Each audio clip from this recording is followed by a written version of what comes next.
Year worth of commercial rates deemed a collectible. Donna Marie Doherty has more.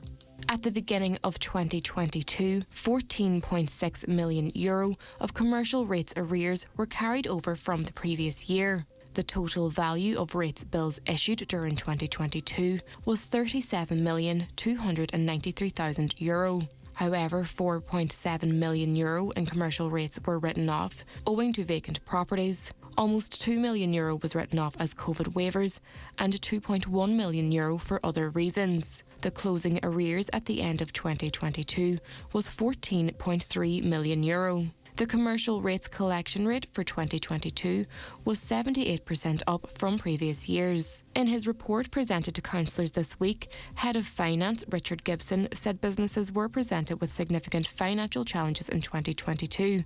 This includes high energy costs, inflation, the impact of the Ukraine war, as well as the cost of living crisis. A government minister says the company providing NCT tests is not fulfilling its contract to the state. Over 425,000 vehicles are currently overdue for the test, with the waiting list growing by 50,000 in the past 2 months alone. Junior Transport Minister Jack Chambers is advising people to apply to the priority waiting list if their NCT is overdue. He says the waiting time should only be 12 days. We're absolutely focused on sorting this, and the delays are completely unacceptable. Plus, who provide this on behalf of the state, aren't fulfilling the contract of a 12-day average waiting time. Weather now, sunny spells and scattered showers today, some heavy with a chance of isolated thunderstorms. Highest temperatures of 13 to 15 degrees.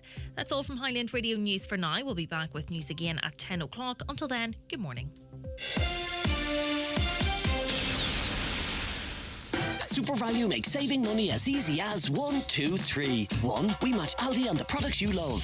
2. Great special offers like Lure Coffee Pods 20-pack and Pepsi 9-pack cans €5. Exclusive to Real Rewards members only. And 3. Money off vouchers every week on the app. So, follow the 1, 2, 3 and save money at Super Value. T's and C's apply. The county's #1 talk show. The 9 till noon show on Highland Radio.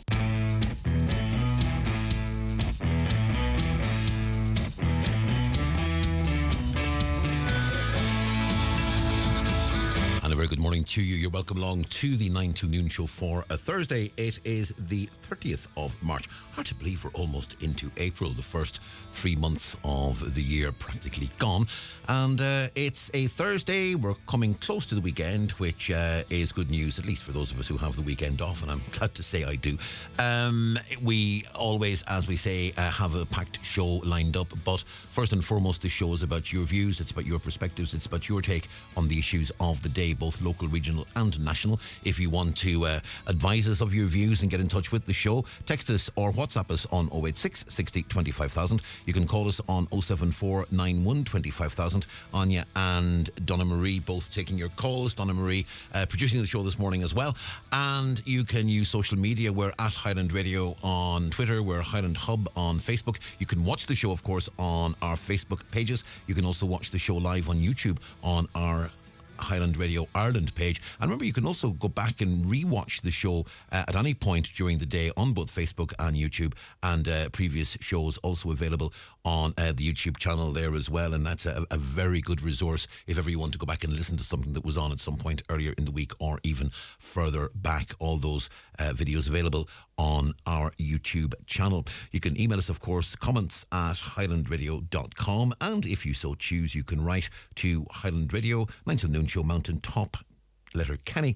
Highland Radio letter Kenny is going to get us. Let's be honest about it. But Pine Hill Mountain Top letter Kenny is the full address if you're a stickler for that sort of thing. Now we begin with a look at the papers, and it's a Thursday, so we have quite a few papers to get through this morning. The Donegal News, Derry People Donegal News Thursday edition. Over half of tourist beds are unavailable. A leading tourism body is warning that towns in Donegal could see very little activity this summer due to a shortage of hotel beds. We heard that story nationally yesterday as well. And indeed, the head of the Irish Tourism Industry Confederation, Ono Mara Walsh, will be in Letterkenny. In fact, is in Letterkenny for a conference that's getting underway in the next 30 minutes at the Mount Errigal Hotel. You may well have heard about that on the news last evening. The Donegal County Council Annual Tourism Conference taking place this morning. We have the ITIC represented. Also, a senior executive from TripAdvisor will be taking a look through the microscope at Donegal from a TripAdvisor perspective. That'll be very, very interesting actually to see what comes out of that particular discussion. But that's the warning that's coming from Owen O'Mara Walsh at that conference that's taking place, as we said, in the Mount Errigal Hotel this morning. Donegal Democrats, you'll have heard this story on the news already with Michaela. Killybegg's business under investigation. Gardaí confirm operation ongoing in Donegal. A Donegal business is the subject of a Garda National Economic Crime Bureau investigation. Gardaí entered the premises this week. It's understood that staff were asked not to leave nor to use their laptops or phones. A Garda spokesperson said they couldn't comment on a specified entity, but did confirm, as they did indeed confirm to us as well, that an operation was underway. Council urged to act ahead of end of eviction ban. You'll have heard that on the programme this week and on news as well. That's a throwback again to the County Council meeting that took place on Monday of this week.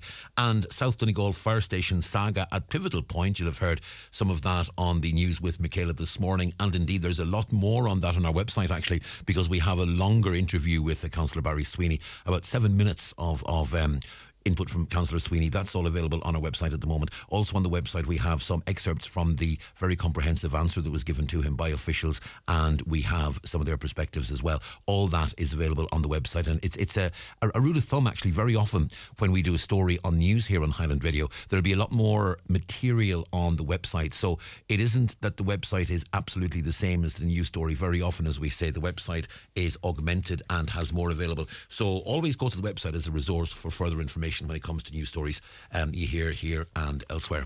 Tyrconnell Tribune this morning. Creasla to honour Kay McNulty legacy. Great story this. On next Monday evening, a newly created monument will be unveiled in Creasla to honour the pioneering work of the late Kay McNulty, one of the world's first computer programmers. And I think it's one of the great injustices and tragedies of history that we have allowed a situation develop where history has been written so much from the point of view of men who did things. And to my shame, I will be honest, I would have known the name of Tim Berners-Lee, I would have known the name of Steve Jobs, but I had never heard of Kay McNulty before reading up about Kay McNulty in local papers like the Tyrconnell Tribune.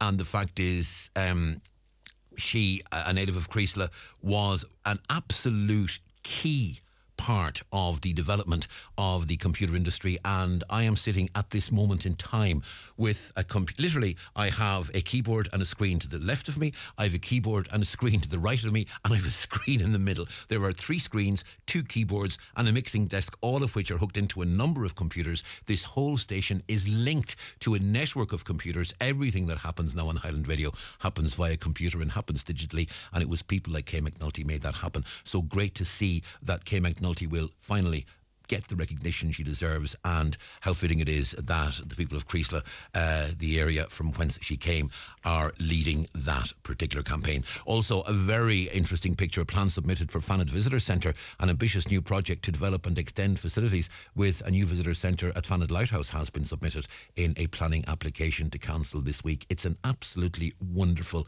part of the county, and if you can get yourself up around Fanad Lighthouse on a really sunny day, it is just stunning. That whole Fanad area is one of the jewels in the tourism crown of Donegal. It's absolutely wonderful. Let's look at the Derry News this morning. Irish America supportive of unity referendum.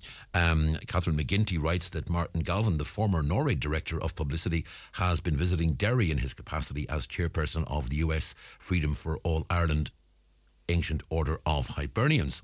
Mr. Galvin presented grant cheques to the Martin McGuinness Foundation, the Bloody Sunday Trust, the Bogside Artists and 16 other groups across the north on behalf of the AOH, and did say that there is very much support in Irish America for a unity referendum. Moving on to the national papers this morning, the Irish Independent today. Army chiefs had insisted to ministers... Be prepared for training and match day with Michael Murphy Sports and Leisure, with a variety of mouth guards, shorts, socks and boots.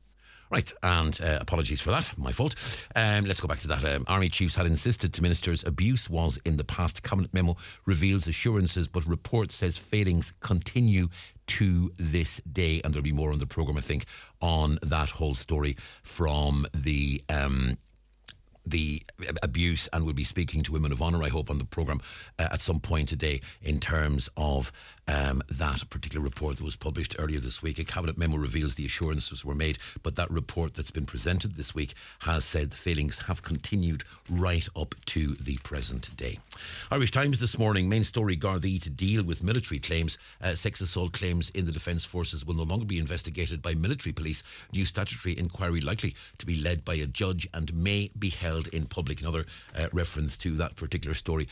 Great picture on the front of the Irish Times this morning. You'll have heard on Sports News with Oisín through the course of the day yesterday that six-time Paralympics champion Jason Smith announced his retirement at the age of 35. The Derryman is stepping away from competitive running unbeaten in the 100 and 200 metres in a career that reaches back to 2005. And Jason is just standing there, head up, arms outstretched, eyes closed, with all his medals draped around his neck and along his arms, and it makes for an absolutely stunning picture. Really, really good picture. Harry Murphy, take a bow. That is a great pick.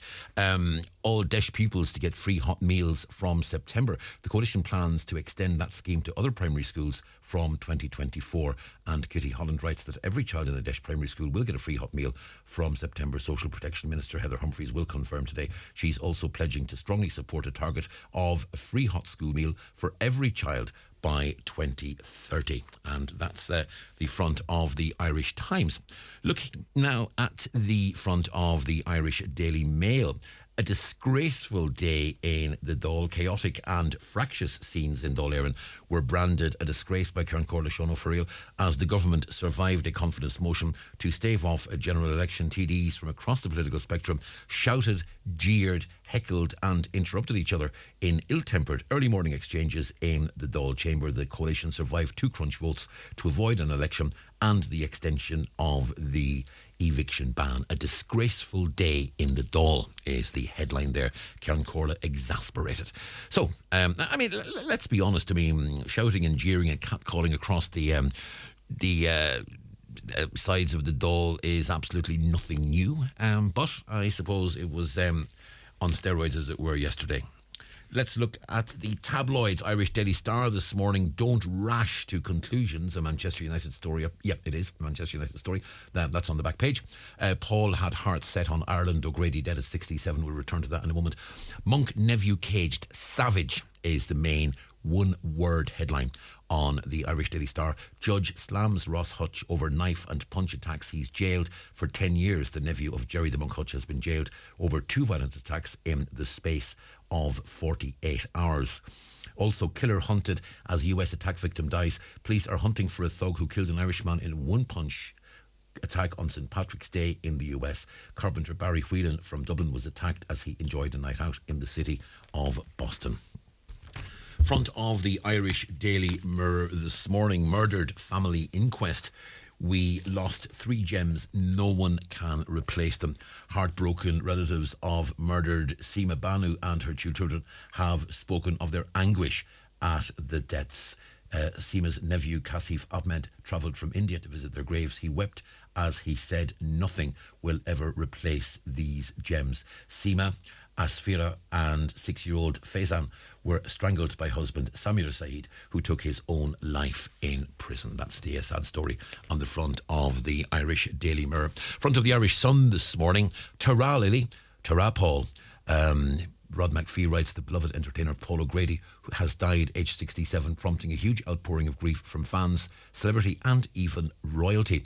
Comic Paul was a star twice over, first as his drag persona Lily Savage and then as himself. Also, his love of dogs has been widely remarked upon, and he was very involved in rescuing and saving dogs. And a loss indeed, a great entertainer over many, many decades. Family pain at verdict delay. Murdered Bobby Mr. Moonlight Ryan's family have told of their agony as killer Patrick Quirk's appeal was delayed. Daughter Michelle said, we've had to cope with mental anguish for the next 2 months. Also, Hutch jailed 10 years for 2 attacks. That was the story we covered a little earlier. Now, today is a Thursday, which means it's also the day for the Irish Farmers Journal. Don't forget, by the way, as we review the Journal, that just at the end of the 5:30 news, of the 5 o'clock news this evening, in or around about the 5:20 mark, there or thereabouts, just after the sport, we have Farming News and Views with Chris Ashmore. That takes place every Thursday. It's also the day the Irish Farmers Journal comes out, so very often the issues that are being covered on the Journal will be referred to by Chris and sometimes followed up in more detail, and Chris does a very good programme. The Irish Farmers Journal this morning, the main headline, calves set to be flown to Europe. Declan O'Brien writes that up to 1,600 dairy calves will be flown to the continent in the coming weeks in a novel move aimed at testing the viability of air transport. The dairy calves will be flown from the southwest. Both Shannon Airport and Kerry Airport in Farranfore are being considered. And sticking with Kerry, lovely photograph, great excitement in Kilgarvan when quadruplet lambs were born on March 24th. A picture of the Healy siblings holding the lambs in the shed, the first quadruplets born on the farm in many years, we are told. And that's the Irish Farmers. I have to say, the Irish Farmers Journal too, it's a good thick paper. There's plenty of content in it. Absolutely plenty of content indeed. So that's the way it's looking on the newspapers this morning. As we say, lots to happen on the programme this morning, but if you want your views and your perspectives, you can, as we say, text us 086 60 25,000. That number good for WhatsApp messages as well. You can also ring us on 074 25,000, 0035 374 9125,000 if you're outside of the dialing area, and it's at Highland Radio on Twitter, Highland Hub on Facebook, comments at highlandradio.com if you want to get in touch with us via email. Take a short break, back in a moment. The newspapers are courtesy of Kelly Centra Mountaintop Letterkenny, the C-Store National Large Forecourt of the Year for 2022. We all love Irish Music Month and the artists that make it. We're taking part in Irish Music Month in partnership with Hot Press magazine to promote the amazing work of Irish artists in every music genre. Across the country, we're putting Irish music first. We're playing more Irish music than ever before, and we're going to pay Irish artists €100,000 to play and perform for us on independent radio stations across the country. We're committed to promoting Irish music. Are you? This is Irish Music Month, supported by Hot Press, IBI and the BAI Sound and Vision Fund. Wheezing or sneezing? When you're feeling under the weather, your local Brennan's Pharmacy can help. Rest, fluids and simple pain relief are the most effective remedies for a common cold. But if you find that you're coughing so hard that your chest hurts, or if it's disrupting your sleep, just ask our pharmacist to recommend the best solution for a speedy recovery. For all your pharmacy needs and advice you can trust, we're here for you at Brennan's Pharmacy, Buncrana, Clonmany and Creeslaw. At Shannon Airport, we know what makes a dream holiday. It's not just a huge choice of destinations like Chicago, Paris, Newcastle, Naples, Barcelona and Porto. It's the hassle-free experience that makes getting through our airport a dream. So whatever dream holiday you're packing for, head for shannonairport.ie. Shannon Airport, making it easy. Highland Radio time checks with Expressway. Travel Route 32 from Letterkenny to Dublin. Expressway, bringing you the time at... Time on Highland Radio, 19 minutes past 9 o'clock. You'll have seen in your Inishowen Independent this week, or heard the story on Highland Radio News yesterday about the semi-detached house that's been knocked because of defective blocks, but the adjoining building, which it's understood is also affected by defective blocks, left standing. Councillor Jack Murray, you commented on social media this week that it was an incredible photo that needs to be seen both locally and nationally. Yeah, I hope that, I'm glad in a way that this photo has made the front page of the paper, and I hope that it is now seen, particularly in the corridors of power in Dublin, to see the madness of the situation being faced by people in Donegal as this scheme now starts to roll out further. We've seen the one house of the Benson family in Heather Park in Buncrana is getting demolished, has been completely demolished to be rebuilt, while the next door neighbour, which can't access the scheme at the minute, has to remain there. And there's additional cost to that, approximately €10,000 to have a party wall. Obviously, the house had to be taken down by hand. If the two houses were to come down together, they could have been demolished much quicker and rebuilt much quicker, much more in a cost-effective manner. So it just highlights the farce that the system is at the minute. Now, it's an extremely difficult time for both homeowners, and I suppose it's difficult for them for their house to be seen around the country. country, I think, by this stage. But nonetheless, it needs to be seen, and it needs to be a wake-up call for those decision makers that can bring a common sense approach to this entire fiasco. One of the points that's been made over the past number of months is that in the case of the Defective Blocks redress scheme that's covering Donegal, Mayo and the other affected counties in this instance, what the government's effectively done is it said, we have a scheme. Now, Donegal County Council, you administer it. Householders, you must get all the information and engineers' reports together and then you can apply for it.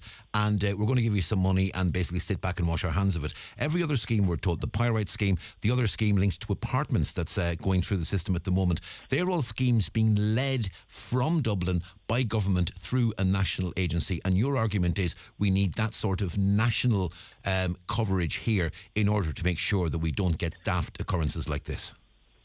Absolutely. The housing agency needs to come in, take a helicopter view and methodically go through it in a far more sensible manner than what we're seeing right now. I'm aware that even back in as far as the 70s, when the Cregan estate was rebuilt in Derry, something similar had to happen. Thousands of people had to be rehoused. At that point, what they did was they'd prefabricated houses, they'd containers, storage containers for people's belongings, and they went street by street. People moved into those houses while the houses were rebuilt. Street by street, they just went through it and tidily, and it worked well. So if we could do that, the guts of 40 or 50 years ago, I can't see why it can't be done now. And this is a scheme that's been in the making for well over 10 years. And to see it now, this is something we've all flagged. Councillors and TDs from across the political spectrum would have flagged that this was going to happen. But now we see it coming to fruition, and just the madness and such a stark photograph. I think now really should be the wake-up call that we need that helicopter view. We need to do it, and common sense needs to be applied. Has there been any indication from Dara O'Brien's department that they're in any way going to be flexible on this? Because it seems every time they speak to Donegal County Council, what comes back is effectively our hands are tied, it's up to you to solve it. No, that'd be untrue. This isn't within the council's gift at all. That's what I mean. That's what the department seem to be saying to the council. Effectively, the department are pushing it back on the council all the time, even though, as you say, the council is very limited in what it can do. But the department does still appear to be saying, look, to the council, as far as it's concerned, it's your job. Yeah, and I think the department are quite happy to make the council be the fall guy in all this, but this is the regulations of the scheme that's making this happen. The council have no way of solving this without the council or without the department changing the guidelines. Now, I do know that in the new scheme, rental property should be included, so that I suppose they would say we'll fix it in the new scheme, but there's still going to be more anomalies. The likes of the new street in Buncrana, which we know is affected, all the bottom floor or most of the bottom floor buildings there are commercial properties which aren't going to be included. So if anybody above those commercial properties owns an owner-occupied apartment, like, that's going to be impossible to resolve. How could you possibly take an apartment above a commercial property and do it? So we're going to see more and more of these photographs. We're going to see more and more of these problems until there is a total 100% redress scheme for everybody affected, with the properly sort of helicopter view management, holistic management from the housing agency, because this is just going to be another 10, 20 years of these photographs they're going to shock people, but despite the warnings from across the community in Donegal. It begs the question, though, how come, given all the warnings they had from MAG and from people like Michael Doherty, who sat on countless meetings with countless department officials and issued updates every weekend on social media and outlined the frustration they were getting, where they were saying it seemed every week the message coming back from the Micah Action Group and others was, look, we're telling the department this, we're telling the department that, we're telling the department the other thing, but the department didn't appear to be taking it in. The department didn't appear to be listening. I mean, are we now seeing effectively a flock of chickens coming home to roost?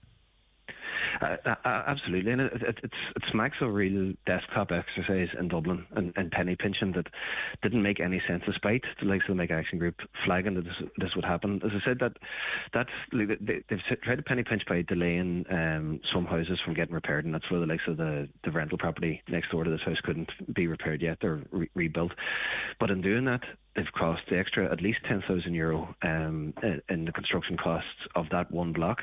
Now in Heather Park, I think there's 33 blocks. So if you add that up, that's an extra €300,000 just in that one park that could be saved to the exchequer and to the homeowners and to the stress being put on those people.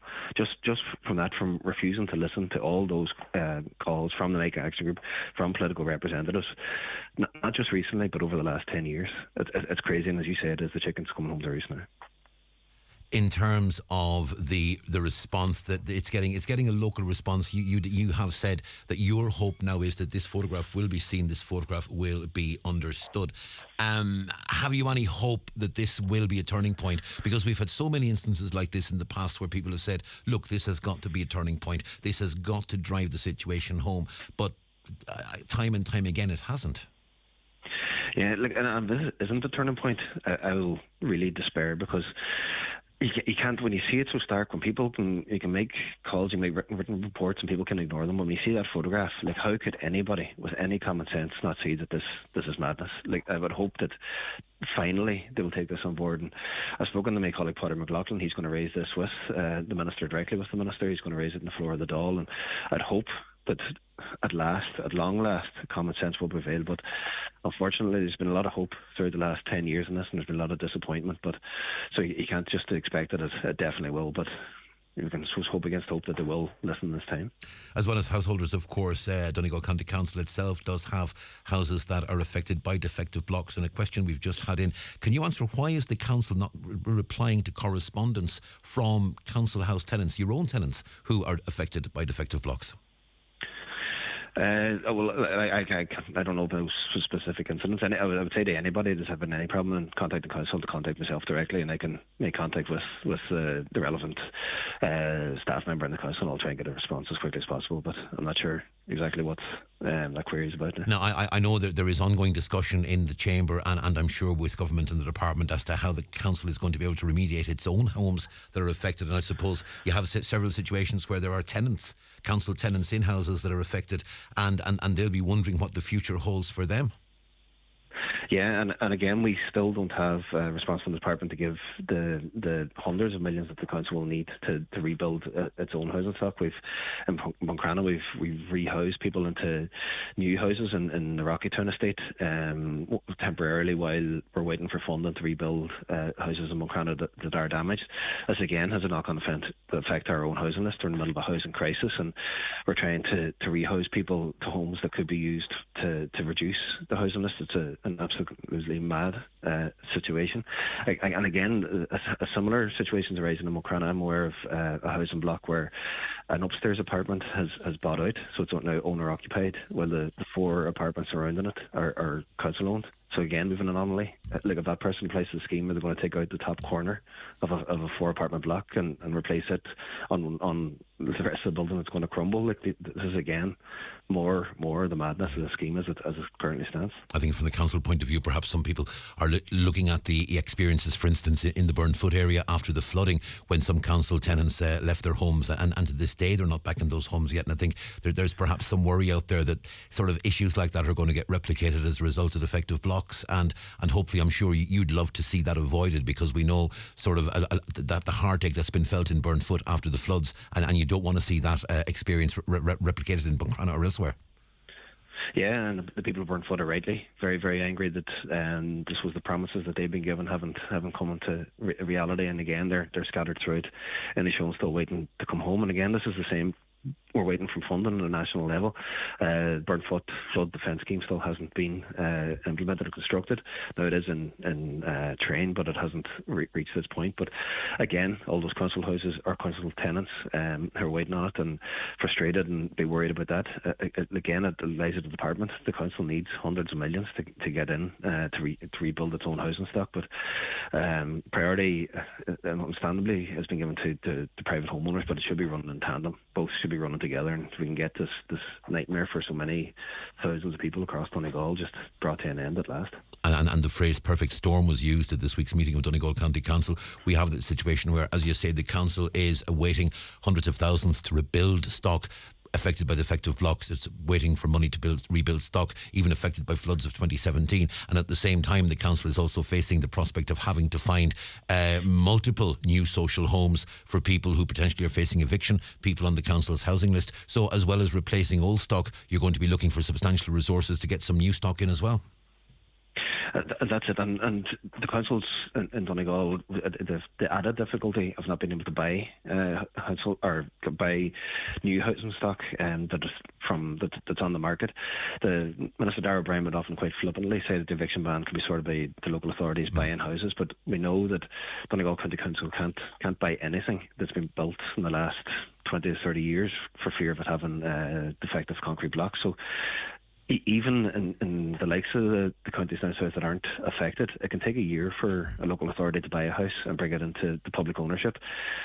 Donegal County Council don't even have that option available to them because of the defective block crisis. So I'm very, very fearful of what lies ahead in the coming days as the eviction ban takes hold and more people are evicted across Donegal, because there is just nothing out there. There's very, very little in terms of private rental, houses for sale, and even houses for sale, you obviously are very fearful that they have defective concrete blocks. So it was rightly described as a perfect storm, and I am quite fearful for what lies ahead. I do recall at January's meeting the council did adopt a protocol whereby it could start to buy stock, and it published a list of options that were available to it with regards to buying houses, be they turnkey or be they existing houses. Are you saying that as of yet that hasn't been implemented and the council still can't buy? No, they've adapted it in that they could be more. They can buy them if they can be guaranteed that they don't have defective blocks. But the point I'm making is that so much of the market is full of houses that have defective blocks, so they can't be bought neither by the council nor by a private person who's going to buy for their own dwelling. It's a problem across the county, regardless of any policy. Councillor Jack Murray, thank you very much indeed for speaking to us this morning. Thank you, Donal. Jack, you take care. Bye-bye now.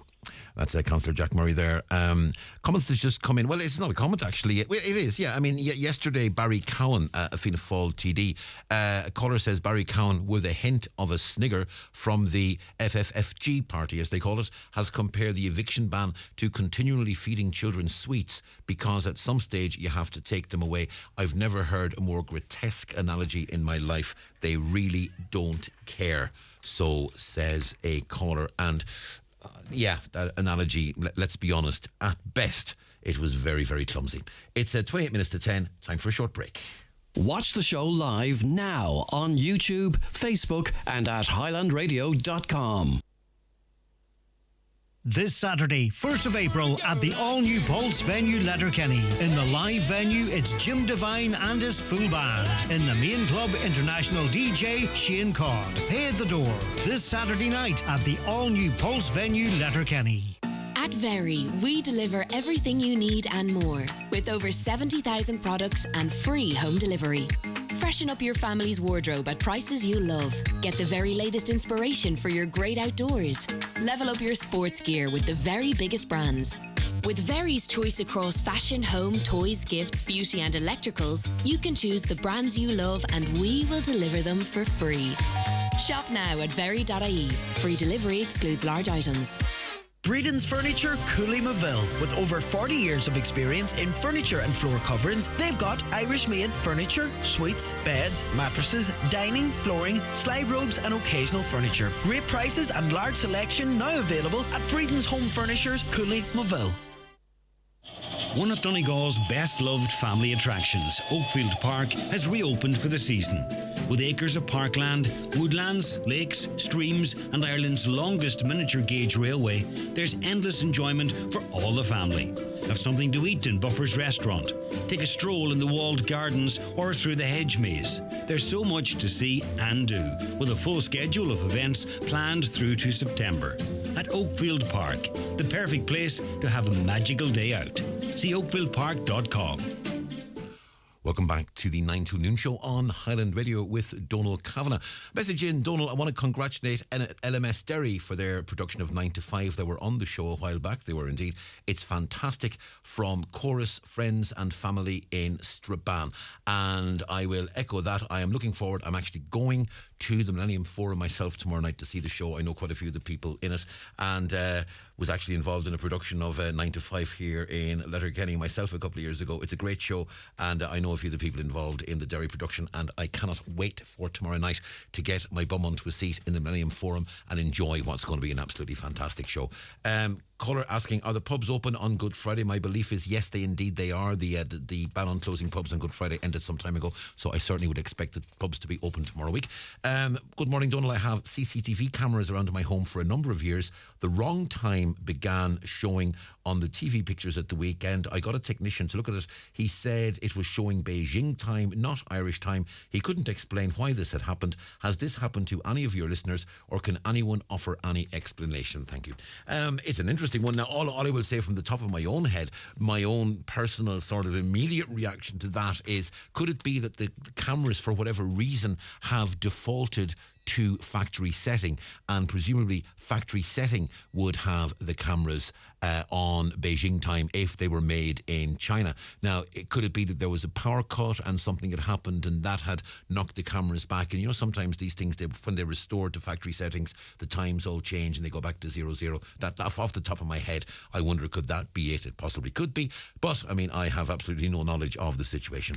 Now, I want to go to Paddy Diver. We spoke about the Defective Blocks crisis with Councillor Jack Murray, and few people know more about the frustration of campaigning on this issue than Paddy Diver does, and it's fair to say Paddy was absolutely pivotal in getting the renewed focus on defective blocks that we saw in 2020 and 2021, and without Paddy Diver there wouldn't have been the major marches on Dublin, and arguably without Paddy Diver we'd still be awaiting the what's supposed to be a new improved scheme. Paddy, good morning. Good morning, Donal. Paddy, you're saying that you're looking at Fianna Fáil doing press calls about the defective block crisis, but you believe this is more a vote-catching exercise than it is a genuine attempt to resolve this crisis. Yeah, I'm really frustrated watching them going out there and putting their heads up there as if everything's great. The frustration is brought into a different level. I really do believe that Dara Calleary, as a Minister of Housing, has the gift to give, because it's been proven that he's went against the exchequers or the civil servants people, and he's got 100% for the apartments in Dublin. When I seen that, I always thought it was the civil servants that was pushing the buttons here, and some of the TDs hadn't got the power, and the Minister of Housing mightn't have had the power. But when I seen this, it completely and utterly proved that Dara Calleary, as a Minister of Housing, has power, has the gift to give. And when I see this, I look in at Fianna Fáil around our county, and Charlie McConnell putting the pressure on him. Dara Calleary doesn't care about the people of Donegal. That's acceptable, fair enough. But the Fianna Fáil people that we've voted in to represent us in Donegal, they're the ones we expect to do it, but they're not doing it. And like we've seen Charlie going against us in the PLS and the amendments, but it's not good enough. The people are suffering for too long, and when we've seen that there is a gift to give and the Fianna Fáil are not putting on the pressures, like when we watched Fianna Fáil, one Fianna Fáil man went to Dublin to represent the people, and then I began talking to the Mayo ones. They're another big county affected. No Fianna Fáil went to Mayo.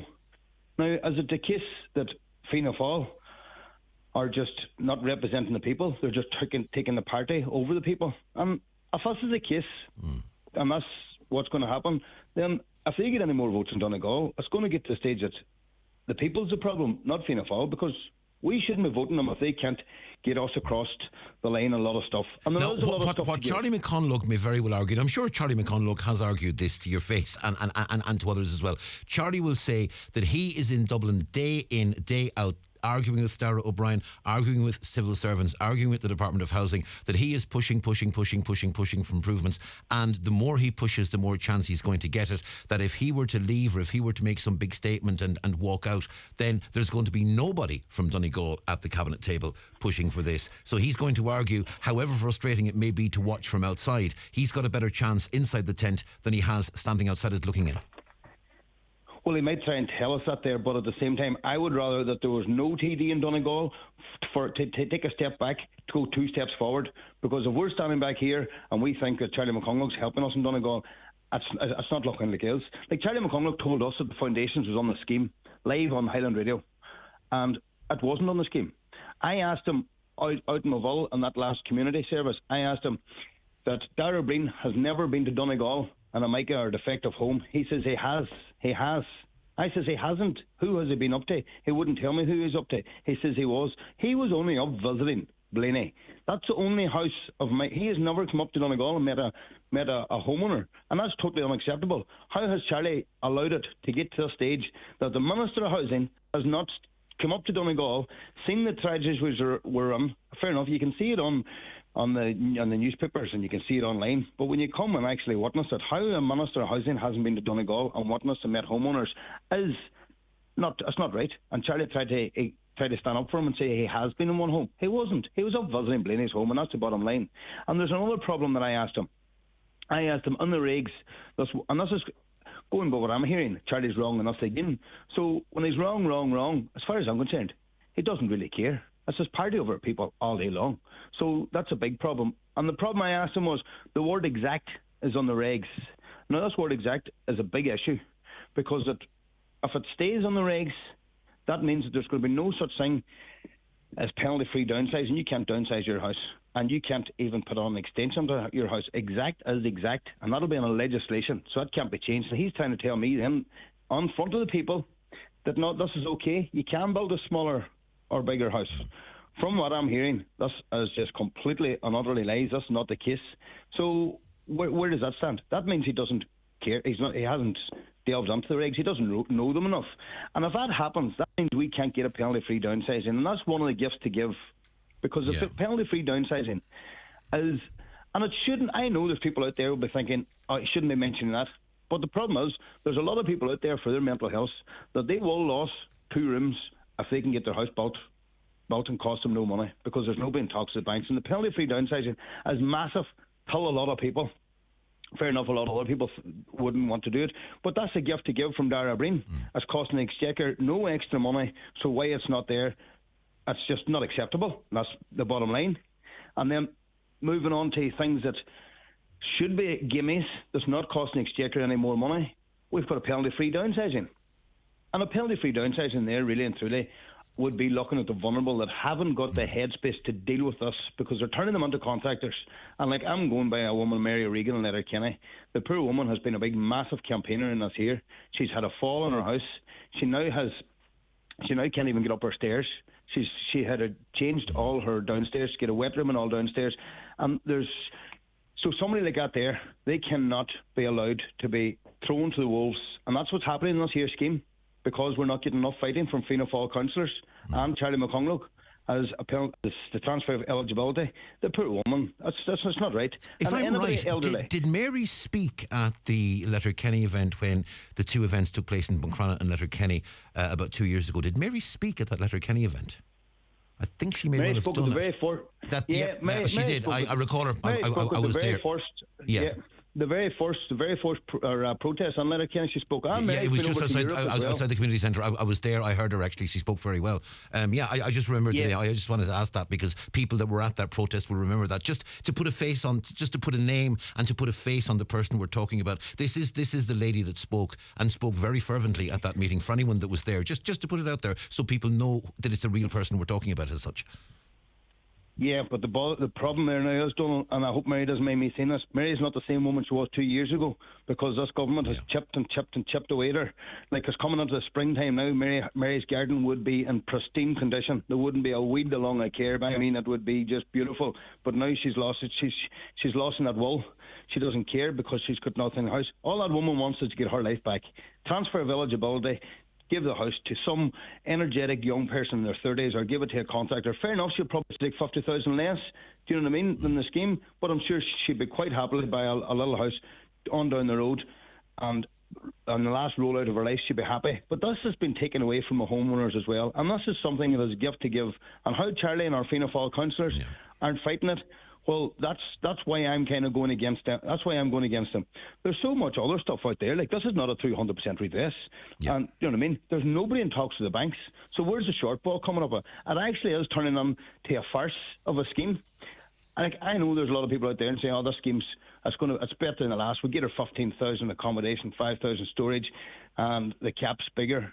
That's all right for kind of middle age, but people that's not fit for this mental health side of stuff, that poor woman in the facilitator's office will not be fit for the tsunami that's ahead of her, and in my eyes. And if the government don't get things done fast, and it's not looking likely, because they're a mile away from common sense here. No foundations, they no amendments. They rush through the PLS. And the finger of blame is starting to really point towards our Fianna Fáil councillors, because if they put enough pressure on their Minister of Housing and their party, well, we would have a better scheme. I just think it's cut and dry. Like, we have another big, massive problem that happened yesterday, Donal. This is to do with the Donegal County Council. A lot of Fianna Fáil ones is on there too, but the Donegal County Council in general. Two homeowners got on to me yesterday that the council have rejected valid engineers' reports. Now, this woman had got pyrite confirmed in her house. She had low strength blocks. She had high mica at 14%. She's got these rejected and sent to a housing agency in Dublin. Now, you probably heard me calling out for a housing agency. Yeah. What I was calling out for a housing agency was what they done down in Dublin, and they went end to end. They helped the homeowners. And that's why I'd be calling that a housing agency. Yeah. But this other housing agency must be dealing with engineers' reports and doubting them. Well, sure, these engineers are Engineers Ireland. There's some of the best engineers out there. And somebody in the council that is not putting their name to paper is rejecting these. Now, this is going to set these... This is a massive, major worry of how that they can discredit these engineers. Like, this isn't really a case of defamation. They should be... All these engineers should be going looking at legal advice. Whoever in this council is just getting these reports. Yeah. And there's been houses that has been better off that have been passed for demolition. And now, for some strange apparent reason, they're rejecting these. That's another massive issue that needs to be addressed. But the bottom line is, if Fianna Fáil don't stand up for us, we're in serious bother. Serious bother. Well, the housing agency you called for there actually seems to me to be exactly what Councillor Jack Murray called for. Just to know if you heard any of Jack Murray before you were on with us, but Jack was on and he pretty much said the same thing. We need a national agency to come in and actually coordinate all this to make sure that there is consistency across the board and that all these outstanding issues are actually addressed. Paddy, a question has come in and I'm going to put this to you. You may have some perspective on it. A caller says, I live in a semi-detached estate in an estate of homeowners. Some homes have defective blocks. I don't have €6,000 to pay for a test. Would both I and my semi-detached neighbour have to pay separately for separate tests to get on the scheme? Yeah, they do. Yeah, this is a whole thing about no plan, no common sense. It is that case. Sure, look, you see that house up in McConnell, that house, one house taken down. Yeah, that's what we were talking about with Councillor Murray. Yeah. Yeah, this is the whole thing of the whole lack of planning, lack of care in Donegal. Do you know what I mean? So, like, this is where Charlie McConnell and the Fianna Fáil councillors step on and say, right, let's get a bit of common sense. If this was down in Dublin, this is the biggest scheme in the history of land, and there's no project plan. Like, there's no rollout. All these things would come onto that rollout, a bit of common sense. That's the issue here, and it's just with no planning, everything turns into. It's like you're running around chasing your tail. Nobody knows what's going on. It's a free for all. Every man for himself. But that's just completely wrong. It's completely wrong. Paddy Diver, thanks indeed. Caller just saying, good to hear Paddy speaking the truth. And you've always shot from the hip, Paddy, and we're all the better for it. Paddy Diver, thank you very much indeed for speaking to us this morning.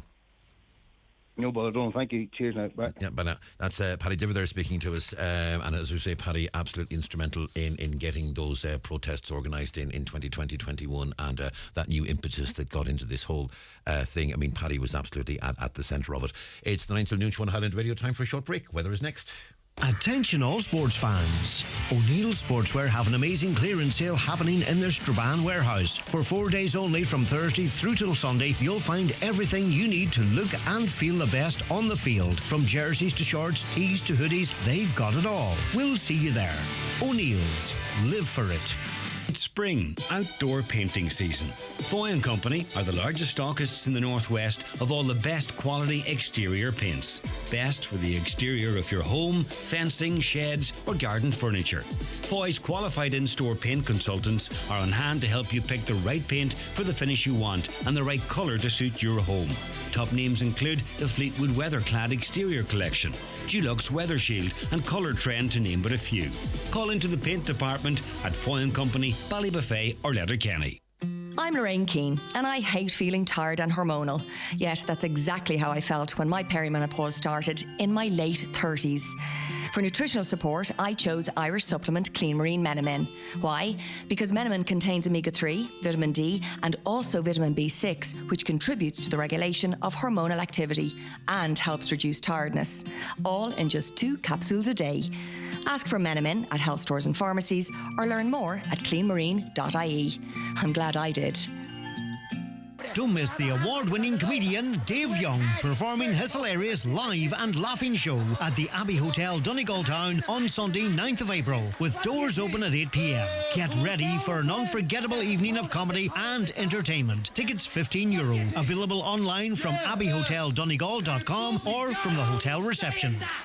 Highland Radio weather updates with Ireland West Airport. Fancy a European city break this summer? Discover the beautiful cities of Barcelona, Cologne and Milan with Ryanair. 6 flights a week for summer 2023. Ireland West Airport. Don't just take off, take it easy. Sunny spells and scattered showers today, some heavy with a chance of isolated thunderstorms. The cloud will thicken from the south later. Top temperatures 13 to 15 degrees Celsius with moderate southwesterly winds. They'll back southeast later as the day goes on. And that's the weather situation at the moment. Quick few comments. Time change at the weekend could have triggered the CCTV to go to factory settings instead of our time. That's a possibility as well. Caller says, I'm not old and I use cash for almost everything apart from direct debits for certain utilities. Cash gives you freedom to spend as you please without banks, corporations knowing your spending habits. Total control. I think people should hear the possibility of what a cashless society will involve. That is a very interesting point. There are a lot of discussion about the cashless society. A lot of people not very happy about the fact that they're using phones and watches and God knows what to pay bills with, and what's that allowing people to track. I have 0 Irish and we send our children to a Gael school. Do not let that be a barrier to children your child to a Gael school. View the school and see if the environment feels right. Base your decision on that. That would be my advice for what it's worth. That's a response to a comment yesterday where someone asked Greg if they should send their children to a Gael school. I know people who have sent their children to Gael schools and they haven't got much Irish themselves, and they have all uniformly and universally reported it as a very beneficial thing and a decision that they believed was absolutely correct. Now, as a member of the press, I attend meetings of Donegal County Council and municipal districts on a regular basis, and as a member of the press, I am objective and I sit there and I listen to debates and I do not form an opinion. Sometimes an issue is debated and I absolutely sit back, put my pen down, nod in agreement and say 100% yes, I agree fully with that. I had the pleasure of that this week at a meeting of Donegal County Council when Councillor Micheál Colm Gala-Aspach proposed that Donegal County Council give the freedom of the county to Clonard. And I think every one of us, objective or not, say aye. Micheál, imagine you are. Imagine why did. You'll be accused now for being a election agent for me for next year after that introduction. Oh, no, I'm supporting Clonard, not you. I know that, but it's just the way you were saying it. I don't often get that when I'm being interviewed as an introduction for something that I've done that everybody agrees with. You know? Well, it's probably the most popular motion you've ever brought before that council, I suspect. Probably it is, and one of the most important ones as well, not dismissing any of my past motions. This is a motion that is very personal to me. I think it's very important to the west of Ireland, or the west of Donegal. It's very important to the Irish language community and also very important to the music community throughout the whole country and further afield. Clonard had been on the music scene since 1970 when they first won and came to public attention when they first won Letterkenny or Letterkenny Folk Festival. At the time they were called Clan as Door. Where they're from, and then my Uncle Hughie changed it around then to Clonard with the last initials A for As and D for Door. So they've been travelling the world ever since. I, as a close relation of the family, had watched my father travel with them to countries far and wide through Europe, and at the time I suppose Germany and Austria or any of them countries were like going to the moon for me as a young child, and waiting desperately for my father to return with the great stories that he had, along with Clonard playing at venues right across different countries in Europe and how well they were received and how the Irish language played a central part in their music, and were never ashamed to put the Gaelic to the forefront and didn't bow to anybody's pressure in relation to the language.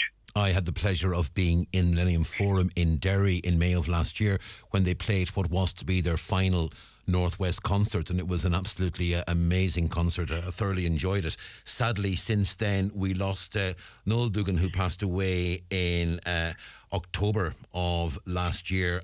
A great loss, and I'm sure in honouring Clonard, Donegal County Council, we're remembering Noel and also obviously remembering others associated with the family, Leo Baba and so on and so forth, you know, and all those who made Clonard what they are.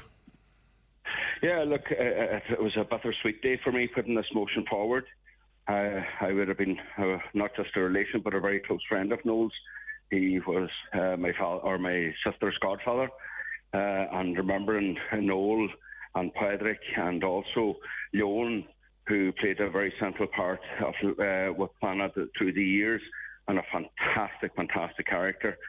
They all were, and especially Leon. You would never go into a pub and come out with a dull face when you were in the company of Leon, and they were very much to the forefront of my thoughts on at the council meeting during the week. And look, Planet, they're a very gifted family that we in the west of the county are extremely proud of, and no doubt the whole county, and if not the whole country, are very proud of.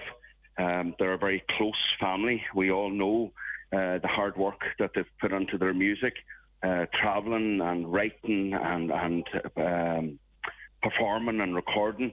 And then you have other members of the family who played a very central part, and maybe not to the forefront or to the media's attention. But you know, it's not just Maya and Enya and that. You know, you have Deirdre and Olive in Australia, and if she's listening to this, could you tell to Olive this is Uncle Roddy Gamai, he's Queen, and then you have Bridget, and then you have, God, I hope I'm not leaving anybody out, and then Paul, obviously, and Kieran, and then Leon, who unfortunately passed away. But then you have Barley, and Barley's a great character in our part of the world. He's the one that was left behind in some sense, wasn't gifted with the music brush. But that said, it is worth the while to make a trip to Leo's Tavern, to Leo, to listen to him sing the Bog Down by the Valley-O. And it's great to see as well. And anyone that was at the Millennium Forum concerts or any concerts on the most recent tour up to the final show in Dublin just a few short weeks ago, Aisling, Moya's daughter, Aisling Jarvis, not only did she do an absolutely phenomenal job on In a Lifetime, bettering Bono in my humble opinion, but also I've had the pleasure of seeing Aisling perform herself in the Cottage Bar in Letterkenny and elsewhere on a couple of occasions. She's a great performer, so that legacy very much lives on. Look, yeah, I'd be of the opinion it wouldn't be too hard to outperform Bono. That would be my own personal opinion.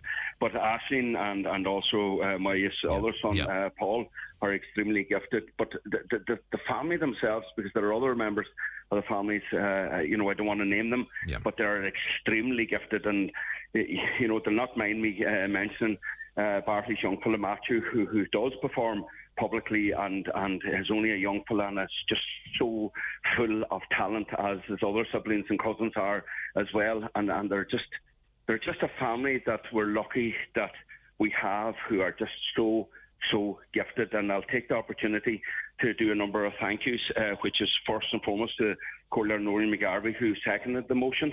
I'd like to take the opportunity as well to thank all the members of the council, but especially our Cahill, Liam Blaney, who allowed the motion to go forward, because in fairness to the Cahill, it's really, it kind of tends to fall to the Cahill to give this great honour, because it's not everybody that gets it. Micheál, I really apologise. I have to talk over you. Time has caught up with us. We have to cut this off for news. I am often on a wee bit now. Very well put. An excellent motion, and we look forward to seeing the day that Clonard is honoured by their native county in a way that they fully deserve. Micheál, good amagat. Good meal, Tams opens with sweeping changes for farmers. For more in your Farmer's Journal, here's Paul Mooney. Find out details on grants for animal housing, slurry storage, handling equipment and fencing. Border counties at risk as TB in Northern Ireland hits record levels. Minister plans for more acres places this year. Sheep prices up as Easter buying begins. Farmers' questions answered on the new Suckler scheme. Plus in Irish Country Living, don't miss our 32-page Easter food magazine. Inside this week's Irish Farmer's Journal. You cannot afford to miss it. Do you have a favourite business in Donegal that you absolutely love? If they're your go-to for exceptional service, it's time to give them the recognition they deserve by nominating them for the Highland Radio Customer Service Awards in association with PGIM Ireland. Our Customer Service Awards celebrate the businesses that go above and beyond to provide exceptional service. This award is a great way to show your appreciation for the businesses that make a difference in your life. To nominate your favourite business, simply visit highlandradio.com and fill out the nomination form and tell us why you love this business. The winning business will receive recognition at our special awards ceremony on the 28th of May. Plus, they will have the satisfaction of knowing that they have made a positive impact on their customers. So don't wait any longer. Nominate your favourite business today. It only takes a few minutes by going to highlandradio.com. Nominations close on Friday the 7th of April. Bluebird Care are looking for you. Bluebird Care are currently seeking carers and nurses to join their ever-expanding team. Immediate starts for carers in all parts of the county, especially Letterkenny, Inishowen and Donegal Town. Bluebird Care are also looking for registered general nurses for day and nighttime 12-hour shifts. Contact Bluebird Care on 07491299562 or bluebirdcare.ie and bring care home. Live, on air, online and on the Highland Radio app. This is Highland Radio News. Good morning, I'm Michaela Clark with the news at 10 o'clock. Defective concrete block campaigner Paddy Divers says frustration is boiling to a different level as homeowners await the implementation of a revised redress scheme. He claims representations being made on behalf of affected homeowners is simply a vote-catching exercise.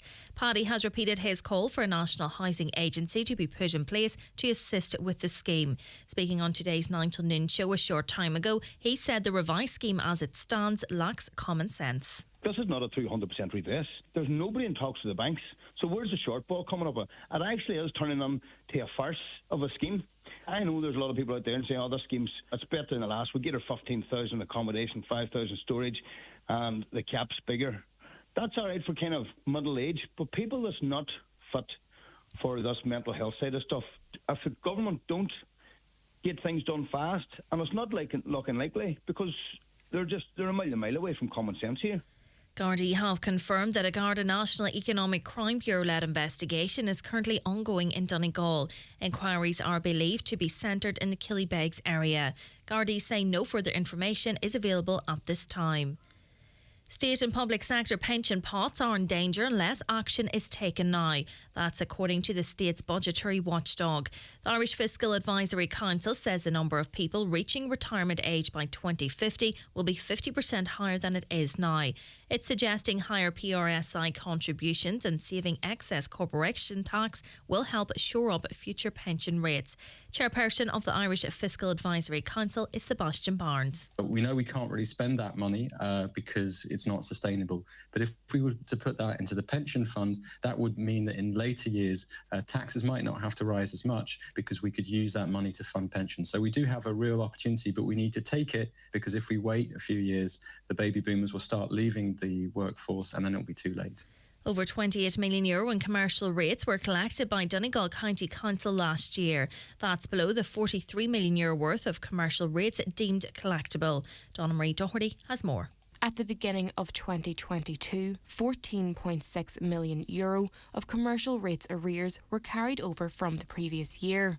The total value of rates bills issued during 2022 was €37,293,000. However, €4.7 million in commercial rates were written off owing to vacant properties. Almost €2 million was written off as COVID waivers and €2.1 million for other reasons. The closing arrears at the end of 2022 was €14.3 million. The commercial rates collection rate for 2022 was 78% up from previous years. In his report presented to councillors this week, Head of Finance Richard Gibson said businesses were presented with significant financial challenges in 2022. This includes high energy costs, inflation, the impact of the Ukraine war, as well as the cost of living crisis. Thousands of primary school children are set to benefit from the government's free hot school meals programme. The scheme will be expanded to all remaining Jesh schools this September, with plans to introduce hot meals to all primary schools next year. It currently costs the state around €106.5 million a year. Paddy Lavelle, General Secretary of Education and Training Boards, says it's a really important initiative. I think that the research says that when school meals are provided, that students are well looked after in school and they come on time and they're not distracted and they're able to concentrate on their schoolwork. So it's a very important initiative in our Jesh schools where it's happening at the moment.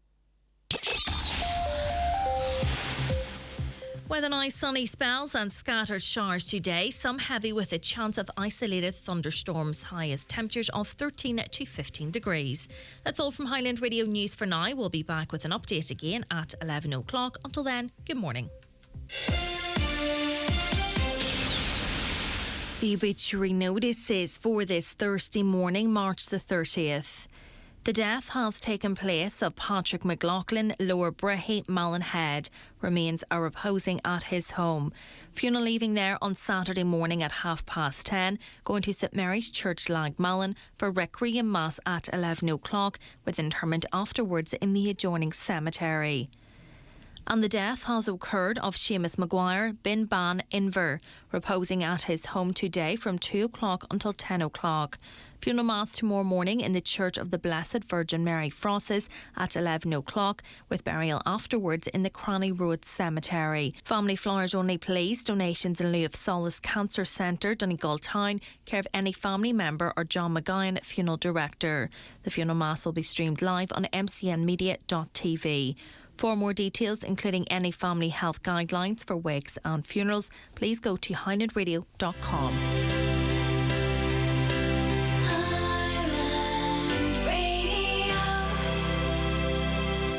Like cracking Watch the Easter show offers from live. Aldi? Fresh hot cross buns in store now, and from 23rd of March, save 20%, only 99 cents while stocks last. Medium Easter eggs, including Cadbury mini eggs and buttons, save 33%, only 99 cents. And from 23rd of March, save up to 57% on this week's Super 6 fresh fruit and veg offers. Turnips and mange too, only 49 cents, which saves even more of your Easter bunny money. Nah, I don't like it like that. I love it. Aldi, every day amazing. Watch the show live now on YouTube, Facebook and at highlandradio.com. This is the second hour of the 9 till noon show on a Thursday morning here on Highland Radio. It's Donal Kavanagh standing in for Greg. He and the team are travelling back today from Brussels after what was a very successful show, I think, from the European Parliament building yesterday. Congratulations to Greg and the team. Caroline did all the producing and Kevin did some of the engineering on the side and getting everything together from a social media point of view as well. And Donna Marie, of course, held the fort together back here. Great teamwork and a great show as a result. Greg back, as we said, tomorrow morning with the Friday panel and the entertainment slot and all the usual Friday goodies that we look forward to on the 9 till noon show. If you want to get in touch, it's 086 60 25,000 for your text or WhatsApp messages. You can call us 074 91 25,000.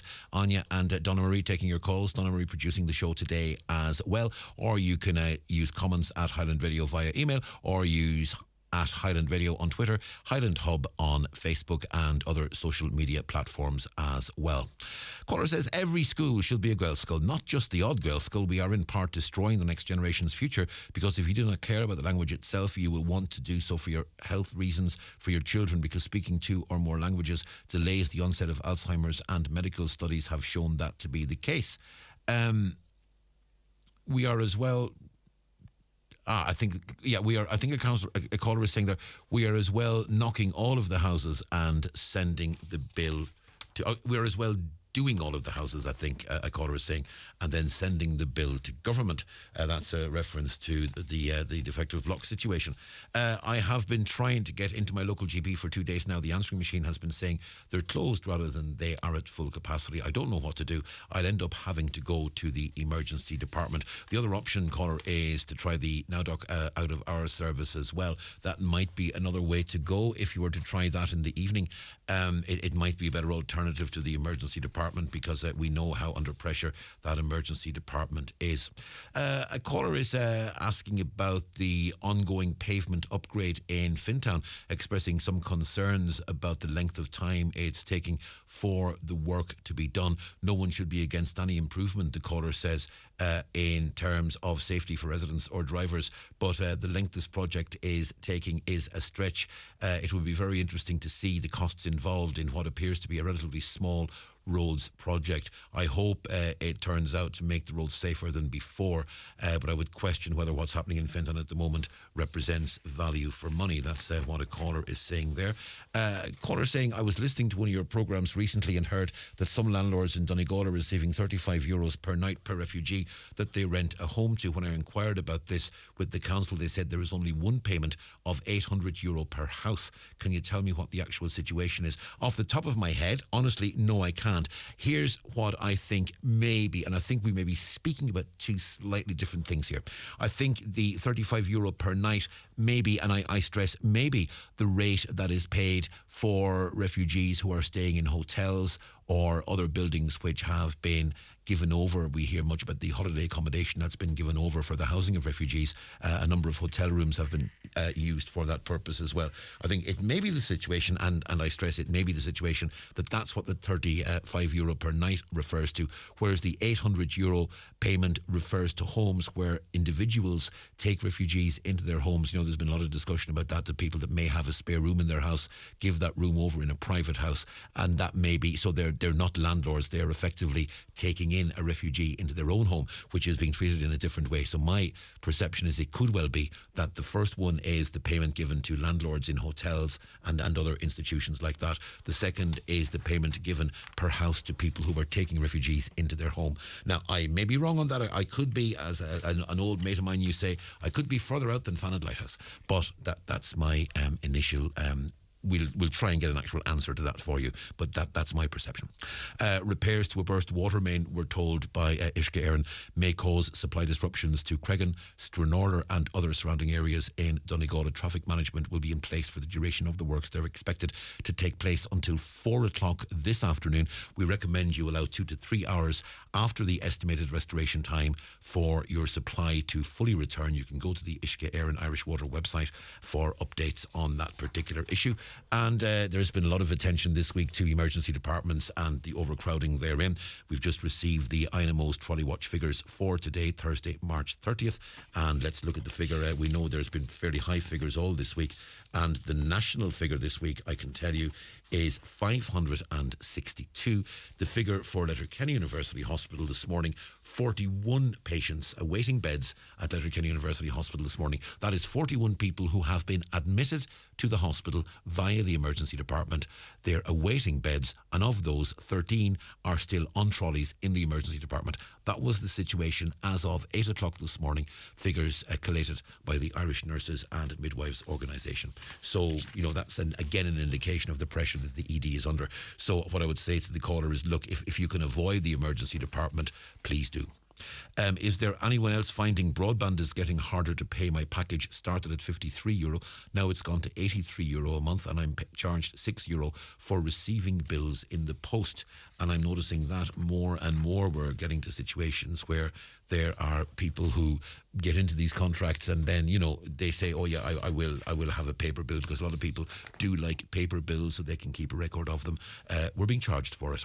Wishing all the staff and students of PCC Falcara the very best of luck with their 4-night sellout musical. Thank you for the music, which is starting tonight at Artlan in Gweedore. It'll be a fantastic show. We're all very proud of them, and we add our congratulations and our best wishes to that. And the caller says Paddy Diver is the real voice of of the people in Donegal in terms of the defective blocks crisis. Our elected representatives only come about their own pockets and the here and now. They seem to have no insight into the crisis that's unfolding in front of us. Thousands upon thousands of homeowners are affected. It affects mental and physical health. People are swamped in debt over the head of it.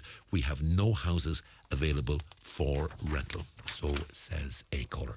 It is 14 minutes past 10. Time to play Highland Radio NCBI Radio Bingo. So grab your books, grab your pens, and we will hand you over to Canis. The county's #1 talk show, the 9 till noon show on Highland Radio. It's time for NCBI Bingo on Highland Radio. It's Thursday, the 30th of March, Jackpot Day. You're playing for the jackpot prize of €15,800 on the pink sheet. The reference number is S4. It's game number 13. The jackpot number is 74. This number can come out in any position from the next 10 numbers drawn. And now, here are your daily numbers. 76, 47, 65, 54, 70, 46, 57, 45, 6, and finally 23. Phone your claim to 9104833 before 8 tonight, leaving your name, contact number and the name of the shop where you purchased your book, and we'll call you back the next working day. Get all your NCBI bingo information at highlandradio.com. Are you still struggling with slow and unreliable broadband? Imagine is connecting thousands of homes to high-speed broadband in your area right now. So why wait? With Imagine rated excellent by Trustpilot, you'll soon be working from home with ease, streaming your favourite shows and sports uninterrupted. Join the thousands of connected homes and businesses today at imagine.ie. Service subject to availability, terms and conditions apply.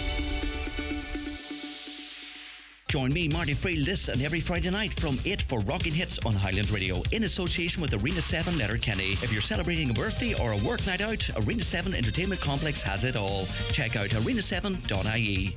Highland Radio time checks with Expressway. Travel route 32 from Letterkenny to Dublin. Expressway, bringing you the time at... It is 16 minutes past 10 o'clock. One of the sadder parts about working in a local radio newsroom in a county like Donegal is that periodically we have to report on tragedies on the water and report on the loss of fishers and other people who are out on boats. And that was the case in 2018 in North Inishowen when there were losses. And I'm joined on the line by Donna Marie Keenan. And Donna Marie, you... have more reason than most to remember what happened off Malin Head in 2018. We do, Donal, we do. Yeah, well, in July, the 17th of July 2018, my dad, my husband and my little cousin Thomas went out for just, a day's fishing, as, they had done many, many times before. And unfortunately, on that day, the engine was given a little bit of trouble, and the boys anchored up. It was just a minor thing while they pumped the fuel back to the engine.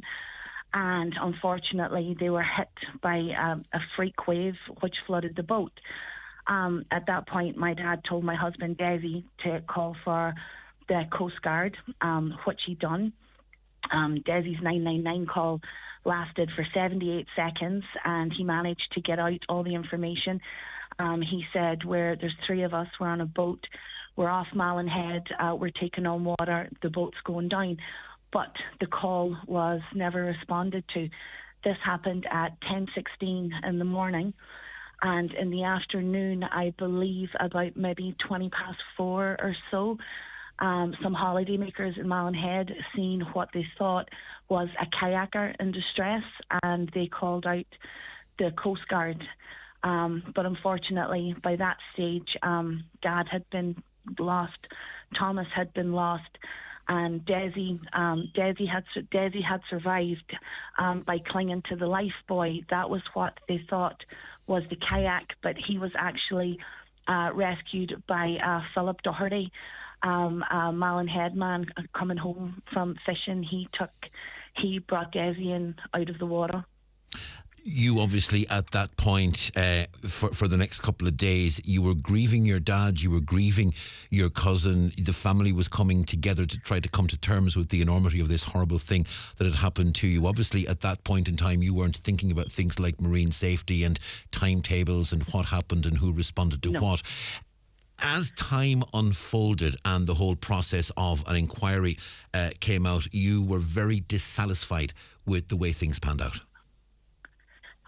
Definitely.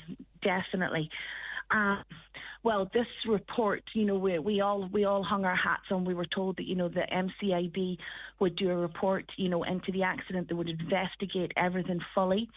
And the guards explained to us over and over that the MCIB investigation would not blame anyone, that they were not allowed to blame or infer blame.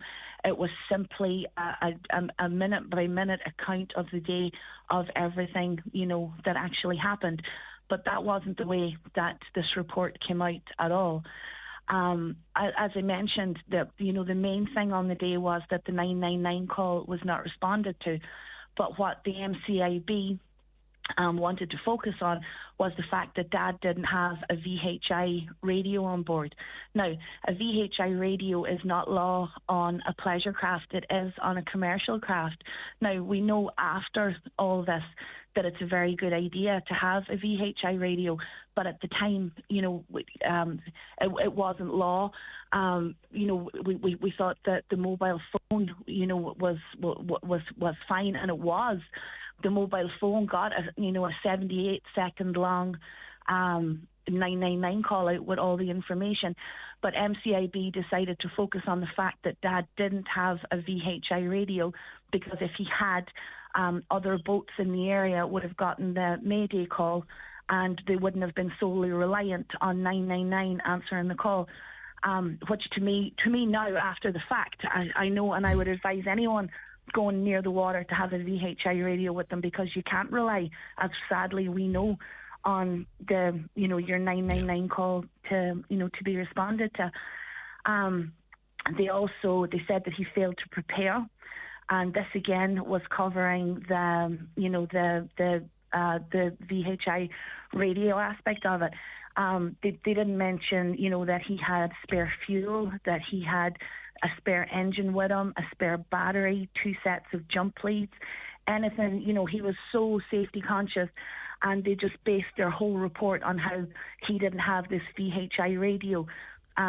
Effectively, and let's put it out there. Effectively, do you believe that what the MCIB, the Marine Casualty Investigation Board, was effectively doing was subtly blaming your dad? Yes, victim blaming. Yes, and through the whole process, as you say, as it went on, a marine lawyer from Europe, a man by the name of Michael Kingston, got in contact with us, and Michael has been working on this for years with many other families, and it's 23 years of existence. The MCIB reports are all online for anyone to look at. You go back through all them, they've blamed the victims. The victims are to blame. They make these recommendations in every report, but the recommendations are never implemented. I'll give you an example. Just while I was waiting to come on to speak to you this morning, Donal, I was just sitting going through my phone, and I'm friends on Facebook with Water Safety Ireland. And Water Safety Ireland are brilliant. They're run by brilliant people. I am not knocking these people in any way, shape or form. They do a great job. But 14 hours ago, Water Safety Ireland posted, it's like a poster for summer, and it shows a woman driving a boat. And it says, before you go on or near the water, make a plan. Make sure you let someone ashore know where you're going, when to expect you back, and that you have a means of communication. Signed by gov.ie/summer ready. Yeah. They say a means of communication. They still don't say purchase a VHI radio. I mean, A VHF radio, as you say, VHF is the standard on the water. Yes, a VHF radio is probably the ultimate thing to have. But again, it comes back to that point. It was not law, and there were means of communication on that boat. There was a 999 call made from it, so that call had been made. Was enough attention given, to your mind, to what happened after that 999 call was made on shore? No, definitely not. It was just basically, Donal, it was a perfect storm of mistakes. You could never again get so many people to make a mistake at the same time. What happened was the call went, when you ring 999 in Ireland, your call goes to BT ECAS in Navan. The woman in Navan, she answered the phone. Hello, would you like fire, police, fire, Garda, ambulance, or Coast Guard? At this, Desi says Coast Guard. Now, you have to remember, he's in between. The first wave had hit just before the second one hit. And she says, would you like the Coast Guard in Donegal? And Desi says, yes, we're on a boat. There's 3 of us. We're off Malin Head. We're taking on water. The boat's going down. Then the lady says, okay, connecting you to Coast Guard. By the time the Coast Guard answered, they couldn't hear anything because the second wave had already hit. The operator stayed silent, as is apparently the protocol, and Malin Head couldn't hear anything, so they hung up. The woman in BT ECAS then elevated this to her supervisor, who said, and she said, I don't feel that this call has got the attention that it deserves. The supervisor then, according to her policies and procedures, should have re-listened to the call and made contact with Malin Head. She didn't listen to the call, and she went ahead and phoned Ballyshannon and asked them, did you receive a call? No, we didn't receive a call, but we'll check with Malin Head. So Ballyshannon called Malin Head, and Malin Head said, yes, we did receive a call, we're ringing it, all we're getting is message minder. And the whole thing was put to bed. The Coast Guard, and at the inquest, the Coast Guard said that they did not get enough information to launch a response, which is fair enough, they didn't. But on that original 999 call, the operator, the emergency responder on the first live call has the option to say operator replay call, and that will replay the call right from the beginning.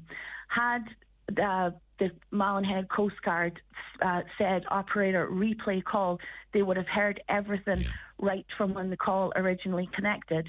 And when they were asked at the inquest, why didn't you use the playback facility, they said, we didn't know about it. We didn't know it existed. We were never trained in it. Yeah. The inquest, as you refer to, there were 2 inquests. There was a digital inquest initially during COVID. Then there was an inquest in Letterkenny, which was overseen by Dr. Dennis McCauley, no stranger to this programme in other circumstances. One of the things that was interesting is that MCIB, whose evidence it would appear and whose report is crucial to this, they didn't attend the inquest, and he was critical of that fact. No, he was. Apparently, it's never been done before. The MCIB have never refused. They have always turned up at inquests and been examined on the report. As Dr. McCauley says, if you're good enough to write a report, why can't I question the person? Why can't I ask you questions about the report, that you've wrote and studied? And they refused. They were actually on the Zoom calls, as you say, the digital. There was a lady from the MCIB, and she was nothing short of ignorant to Dr. McCauley.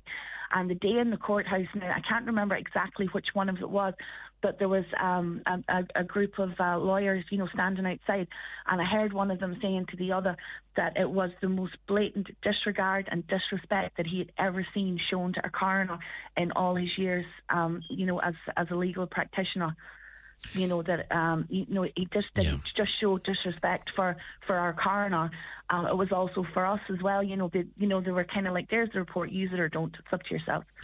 You believe that it was terrible. You believe an inquiry is necessary into this case, but also into maritime public safety in general, because certainly from what you've been saying, as you say, there was a perfect storm of mistakes, and if someone had said one thing, then somebody else might have done something else, and somebody might have heard something, and it's if what and maybe are coming up. You will argue, I'm sure, way too often in this discussion. There needs, you believe, to be an inquiry that can look at all the these issues in the round, not try to put blame on someone, not try to hang somebody out to dry, but very much to try and say, look, what procedures do we need? What do we need to put in place? What do we need to ensure that this does not happen again?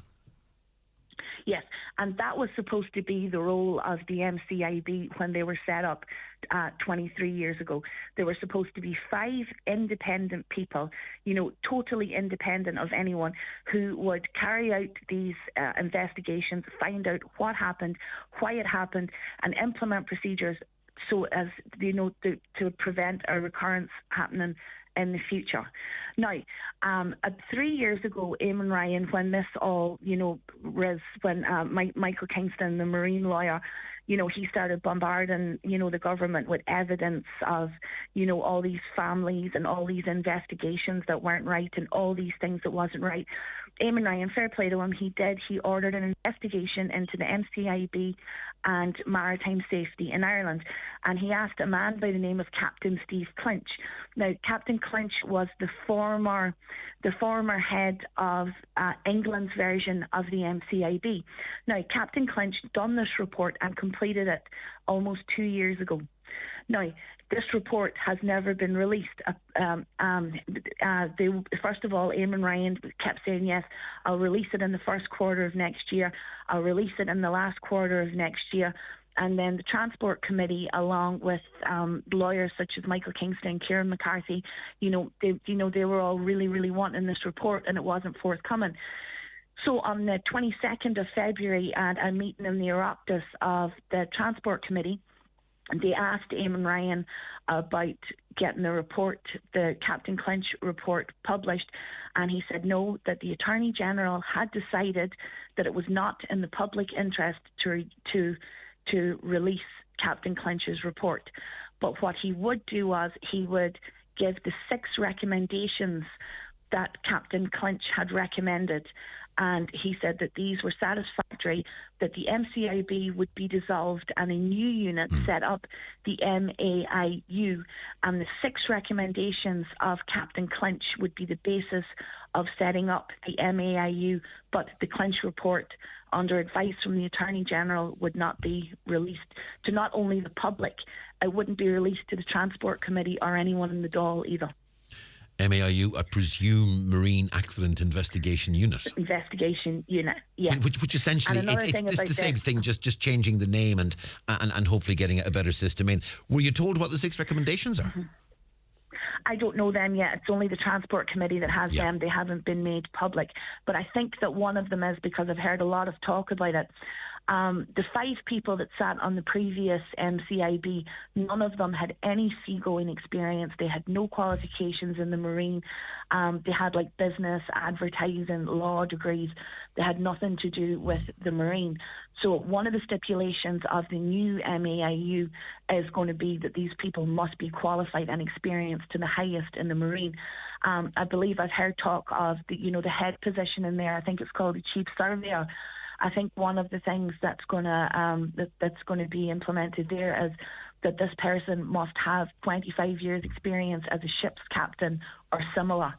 So that these new 5 people are going to be educated and experienced, to the highest in the marine, which is a massive one.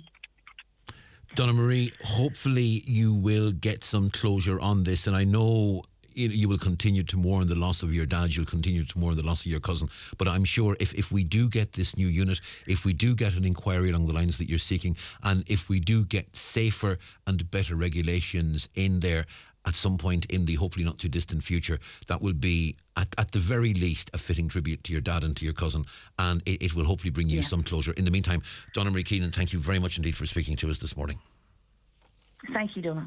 That's Donna Marie. Thanks for having me on. It is our pleasure, and we will follow this one, obviously. We have asked the Department of Transport for a statement as well, and if we get anything back from them, obviously, we'll bring it to you straight away. That's Donna Marie, as we say, mourning her dad, mourning her cousin, and questions remaining after that MCIB report. And if you have a report that gives more questions than it gives answers, then that is something that perhaps does need to be addressed and addressed as a matter of urgency. Hello to all those who are listening online and watching the feed on Facebook, watching the feed on YouTube. Anita says, good morning, Highland Radio from the Cayman Islands. Have a great day, all of you. Funny, I was talking to someone about the Caymans only earlier this week. I had the pleasure once of visiting the Cayman Islands on a cruise ship, and I have a lovely photograph of myself kissing a stingray while standing beside a catamaran that we'd sailed into this area called Stingray City on, and it's one of my most beloved memories actually from a Caribbean cruise. So I have fond memories of kissing stingrays in the waters just off the Cayman Islands and snorkeling there as well. And it's a far cry from kissing stingrays off in the Caribbean. We are here this morning. It's 25 to 11. I'm going to take a short break. Back after these. Watch the show live now on YouTube, Facebook and at highlandradio.com. Tams opens with sweeping changes for farmers. For more in your Farmer's Journal, here's Paul Mooney. Find out details on grants for animal housing, slurry storage, handling equipment and fencing. Border counties at risk as TB in Northern Ireland hits record levels. Minister plans for more acres places this year. Sheep prices up as Easter buying begins. Farmers' questions answered on the new suckler scheme. Plus in Irish Country Living, don't miss our 32-page Easter food magazine. Inside this week's Irish Farmer's Journal. You cannot afford to miss it. Buying or moving home can be a strange mixture of excitement and stress. So the last thing you need is worrying about conveyancing. Time to call McElhenney and Associates. They'll move that property transaction along swiftly, make sure everything's in order, and prevent any nasty surprises. Residential, commercial, leasing, or voluntary transfer. Call today on 074 917 5989 or find us online. We'll do the paperwork, you do the wallpaper. McElhenney and Associates Solicitors, Stranorlar. How can we help? Need help designing or understanding plumbing requirements for your new bathroom is not a problem. Our experienced staff are equipped to handle any type of bathroom installation, from a simple tap replacement to a complete bathroom overhaul.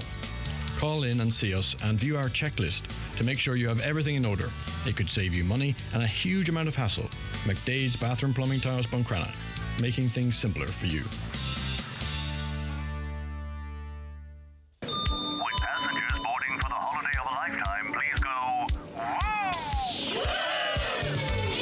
Highland Radio wants to send you on the holiday of a lifetime. Worth €10,000. Plus $5,000 spending money.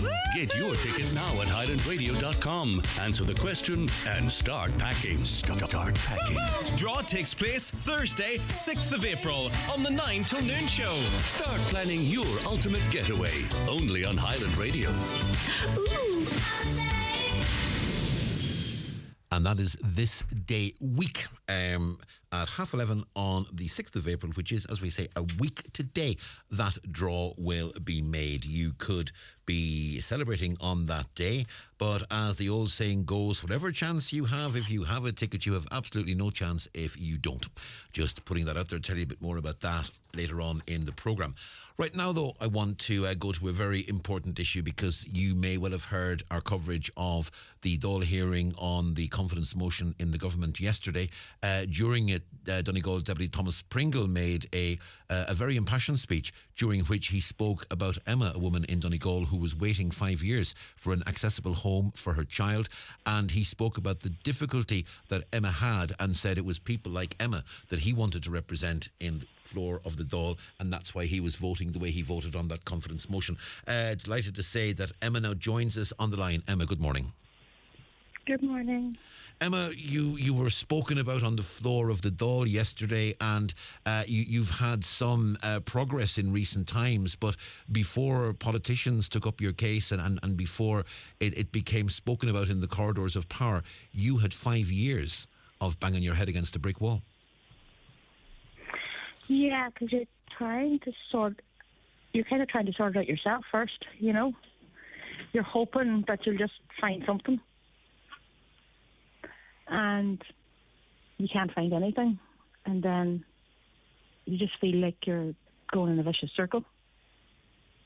You have a child who is a wheelchair user, and that's an added challenge for yourself and indeed for her as well, because, you know, she long-term is going to be in that wheelchair, and that's something that you have to factor in and she has to factor in as part of everyday life. Yeah, well, that you see, this is the thing, and you know, you're trying to make life easier for her. You know, I saw a lot, you know, yesterday when it was spoken about in the Dáil floor, and then, you know, of course it started to be repeated through social media and things like that, and there's so much support. And then you see people saying things like, "Oh, she probably just wants a big house with a big garden," and you know, why can't she sort it out herself? And they don't know anything about our situation, you know, that kind of way. And you're thinking to yourself, I have a child with a diagnosis of a devastating disease, and you know, she's in agony all the time. The disease that she has or the syndrome that she has, it's taken so much from her already. And this isn't about, you know, I want, so give me. This is about trying to make life easier for her. Yeah, and as long as you have to worry about housing, as long as you have to worry about accommodation, as long as you have to worry about where you're going to be in 6 weeks or 6 months or 6 years from now, that's time you cannot be worried about and devoting to her. And what you effectively, and I don't want to put words in your mouth, but I think what you would say is, look, I do not need to be worrying about accommodation. I need to know that accommodation is sorted so I can devote all my energies where those energies need to be devoted. This is it. Look, I have another child with special needs. I have 2 children with profound needs, and you know, all of my time should be taken up with caring for them. But all of that time, you know, should not, at the back of my mind, I shouldn't be thinking, you know, like what I have to carry my child up and down the stairs. We're in a 2-story house, so she's carried up and down the stairs, and the syndrome that she has means her bones come apart easily. So can you imagine how agonising that is, being lifted and carried upstairs, and maybe your shoulder and your elbow and all coming apart, to be reduced back into place when you get back upstairs. Yeah. And she's been lifted in and out of the bath because there's no disability bathroom. This is a child who is already in pain, who will never be pain-free. Yeah. She knows that. When the pain specialist talked to us, he said, you know, at the moment before we start this pain management routine, she's probably at about an 8 out of 10 because she's having multiple dislocations a day. Her joints come apart every day. Yeah. So he's saying, you know, she's never going to be pain-free. The best I can probably get her to is a 4. So this child is in pain all of the time. And then extra pain is being added to her because she has to be lifted upstairs, lifted in and out of the bath. And aside from the physical pain that it's causing her, where's the dignity in that? You know, what about her right to dignity? You know, when we get to our front door, I have to lift her out of her wheelchair and sit her on her bum on the pavement. Then bring the wheelchair in, and then bring her in a step at a time, and then get her back into her wheelchair in the house to get her into the sitting room. When she's coming down the stairs in the morning, you know, you're carrying her down the stairs, and then you get her onto her wheelchair, you take her into the sitting room, and it's the same to go back up the stairs. And when she's going into the bath, you know, the bathroom's not big enough, so you're parking the wheelchair in the hall, and you're lifting her and you're carrying her, and then you have to sit her then on the toilet to run the bath to get her into the bath. I mean, and now because we can't get her in and out of the bath anymore because she's getting older and she's getting bigger, so the option that we have available to us now is what they call a bath board, and they basically sit her across the bath and she will sit on that and you'll shower her down. And I'm sure the day is now coming when she's going to turn around and say, listen, I want to do this on my own. I want my privacy. I want to do it. It is that day already. Yeah, I mean, yeah. That day's been gone. Yeah, I know. That day's been gone a couple of years ago. And it's kind of like, you know, I want that for her. Yeah. I want a day where she can go in to her bed and transfer from her wheelchair to her bed without having to cry out in pain because she's in agony. I want a day where I can, if I have to help her get into the bathroom, of course, but I can leave her in there and say, right, here you go, there's the shower in the wet room, and let her do it herself, and she can call me when she needs help. Yeah, and really and truly what you need is a bungalow with accessible facilities, both in terms of entry into the house and also the facilities in the house itself, and in particular the shower, the toilet and so on and so forth. How close are you to getting that at this point in time? Well, you know, I think it's very important. I said this yesterday, and people were saying to me, well, we understand where you're coming from, but, you know, don't be scared to say it as it is. But I am saying it as it is. I don't believe in playing the blame game and pointing, it's your fault, it's your fault, it's your fault. I had been liaising with the council, and then our medical team and our key worker and all had been liaising with the council. They're saying they just don't have that available to them. And so I met with Charlie McConnell, and then he arranged a meeting with Dara O'Brien yesterday, and kind of an impromptu meeting, but a meeting which I appreciated very much. And Deputy Pringle had arranged to bring us down to the door to talk about Michaela's case. And our local TDs, Patrick McLaughlin, had been engaging with us as well. And we saw him yesterday. And Dara O'Brien assured me yesterday in person that this was going to be resolved. He said to me that the capital was there, and he would be engaging with the council, and Minister McConnell would be engaging with the council. And I said to him, what kind of timeline are we looking at? Because, I've been told this could take years. Yeah. And he said, and I was like, Michaela has a progressive disease. Yeah. It's not fair. We know that she's not going to get any better. She's only going to get worse. Yeah. And we know that. And she has the right to enjoy. The last time a consultant spoke with us was 3 weeks ago. And I said this to him, and he told us not to think about the past, don't plan for the future, just live in the now. Yeah.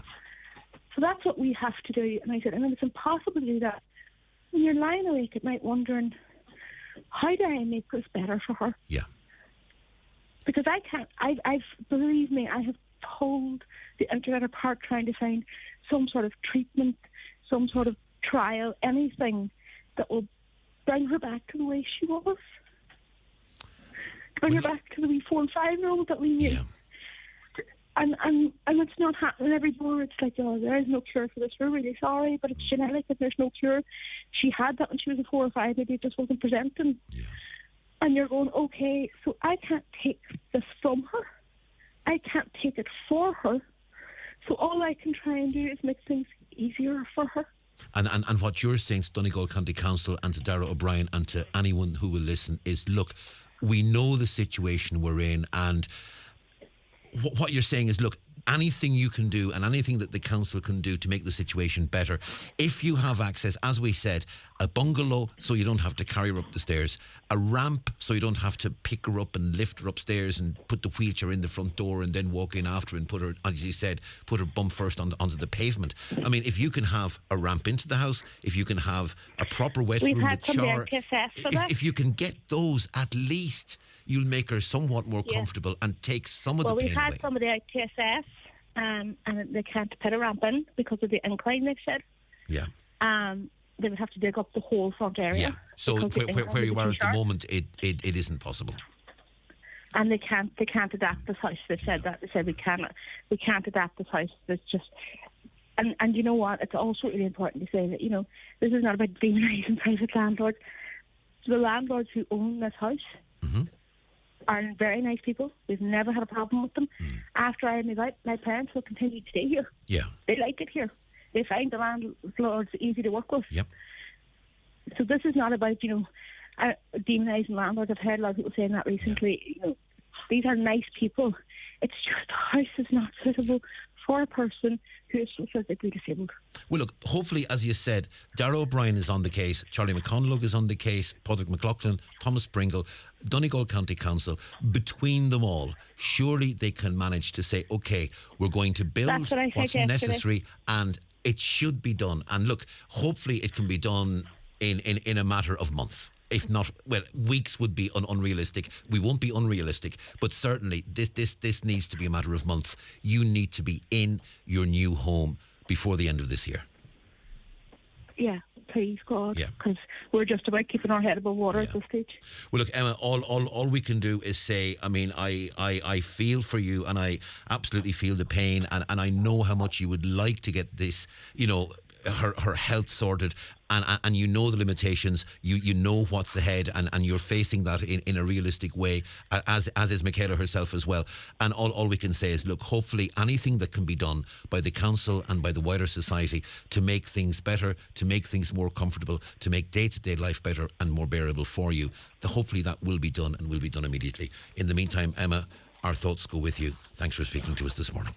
Thanks so much, Nidar. Bye-bye. Emma, you take care. That's Emma there. And I mean, we heard Deputy Pringle speak about it in the Dáil yesterday, but I think it's always important that you hear about these cases. And I said the same thing to Paddy Diver when he spoke about Mary and the situation Mary is in, because I recalled Mary speaking at that event in Letterkenny outside the community centre there, along with Jerry Hone and others back in 2020. And I think it's important that we always realise that when you hear people talked about in the Dáil and you hear stories, there are real people behind those stories. Yesterday, we heard the political references to Emma.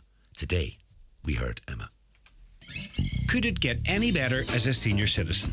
No sitting in traffic trying to get to work. Heading off on midweek breaks. Out for a bite to eat whenever it suits. And now that bite to eat costs even less at Kelly's Diner in Letterkenny, with 15% off after 3 every weekday when you spend €15. Meet up for a chat and a bite to eat Monday to Friday with an extra 15% off the menu for all senior citizens at Kelly's Diner, Mountaintop, Letterkenny. The world awaits you. Make that dream your next adventure. Cruise the Caribbean. Sail from Crete to Corsica. Soak in Santorini sunsets. Dine on the shores of the Indian Ocean. Stroll through cobbled streets for hidden gems, or bring the little ones to a magical wonderland. Trust the award-winning Atlantic Travel to guide your next adventure. Step through our doorway to the world. Atlantic Travel, Letterkenny. Do you have training requirements within your company? SafeTech are running a number of part-funded programs, including electro and butt fusion welding, first aid, water hygiene, company safety officer, confined spaces, food hygiene, construction site supervisor, various plant UK construction cards, and much more. Contact SafeTech today on safetech.ie. These days, we're all looking for healthy, tasty family meals and lots of variety. The good news is that our fishermen continue to bring us the best of the catch, like fresh Irish hake and haddock. There are so many ways to enjoy them. Try delicious Thai curry with hake or mouth-watering Cajun seasoned haddock. For lots of tasty recipes and different meal ideas, visit boardbeer.ie and look out for Irish hake and haddock next time you're shopping. Fresh ideas, great meals. Not long till our trip to Ards in North Down. I can't wait to dust off the golf clubs. Or maybe I get some R&R in the spa. We could book in some paddleboarding. Or maybe kayaking this time. The kids would love that. There's loads of great options for dinner and drinks. The main question is, what do we do first? Great moments to remember. Find great value breaks at visitardsandnorthdown.com/offers. Highland Radio weather updates with Ireland West Airport. Fly daily to London Heathrow with Aer Lingus and connect to 80 plus destinations worldwide, including Boston and New York. Ireland West Airport. Don't just take off, take it easy. Sunny spells and scattered showers today, some heavy with a chance of isolated thunderstorms. Cloud will thicken from the south later. Top temperatures of 13 to 15 degrees Celsius with moderate southwesterly winds backing southeast later. That's the situation with the weather forecast. Now, one of the big questions that's being asked is, will Joe Biden come to Donegal? Because we've heard that Joe Biden is being invited to Donegal when he comes to Ireland, we believe next month. I'm sure every county in the country is going to be inviting Joe Biden, and every county in the country is frantically struggling for a 14th cousin 16 times removed, or to find a pub where Joe Biden's great-great-great-granduncle once had a pint in, and we're really good for that in this country. But it will be the latest in a series of visits to Ireland by US presidents that started way back with President John F. Kennedy, joined by Sean McKiernan on the Zoom. Sean is a political commentator. Sean, a very good morning to you. Good morning to you, Donal, and to all of your listeners in Donegal and across the world. Thank you very much indeed. Sean, you've taken an interest in visits of US presidents to Ireland over the years, going right back to John F. Kennedy, and as someone who's originally from Waterford, just across the river from Wexford, and just a couple of kilometres down the road from New Ross. That's an area that will always be connected with John F. Kennedy. Indeed, when I was a child, one of our go-to excursions for the day was John F. Kennedy Park in Wexford, which was just a short distance back. So the Kennedy legacy is one that I was always aware of. But there's been a number of US presidential visits to this country over the years. Well, Donald, Joe Biden will become the 8th sitting US president to visit this country. 7 of his predecessors have visited this country while in office. It's worth noting that George W. Bush's father, George H.W. Bush, as he's referred to, who people may remember successfully prosecuted the first Gulf War and liberated the city of Kuwait. He visited as a vice president in the early 80s, and Joe Biden himself visited as vice president towards the end of his term in office. And I suppose a lot of the work in terms of tracing his roots was done then by people in Mayo and in Louth, and I think that's why those two counties will feature heavily in the visit. I don't want to be disappointing the people of Donegal, and I've no particular insight into the plan beyond what's available publicly in the media. But I think those two counties, Louth and Mayo, will dominate alongside engagements in Dublin and in Northern Ireland. People will look back on recent times on the Clinton visit, which was very important to us because, of course, President Bill Clinton visited Guildhall Square in Derry, just up the road from us here in Donegal, and that proved a very, very important visit from the point of view of cementing the peace process. And indeed, one of the iconic scenes in Derry Girls reflects that really, really well. And, it's important to look back and say that maybe these US presidential visits, they haven't all been self-serving electioneering visits from their point of view. They've made some very, very positive impacts and very tangible impacts here as well. Yeah, I mean, you could make an argument that they are slightly self-serving. I did an item with Greg and with other people across the media, locally and nationally, a few weeks ago during St. Patrick's Week. And, I discovered in my research in the Kennedy Library online that in 1961, so John F. Kennedy's first Shamrock ceremony in the White House, he actually had to be reminded of St. Patrick's Day. Now, we'll give him maybe a little bit of grace and say that the US president was a very busy and demanding and distracting job. But on that occasion, he had to borrow a green tie from one of the Secret Service detail, a guy called John Muggsy O'Leary. But our ambassador on that occasion, Thomas J. Kiernan, obviously made a big impression on him because the following year, in 1962, Kennedy is issuing a very warm statement acknowledging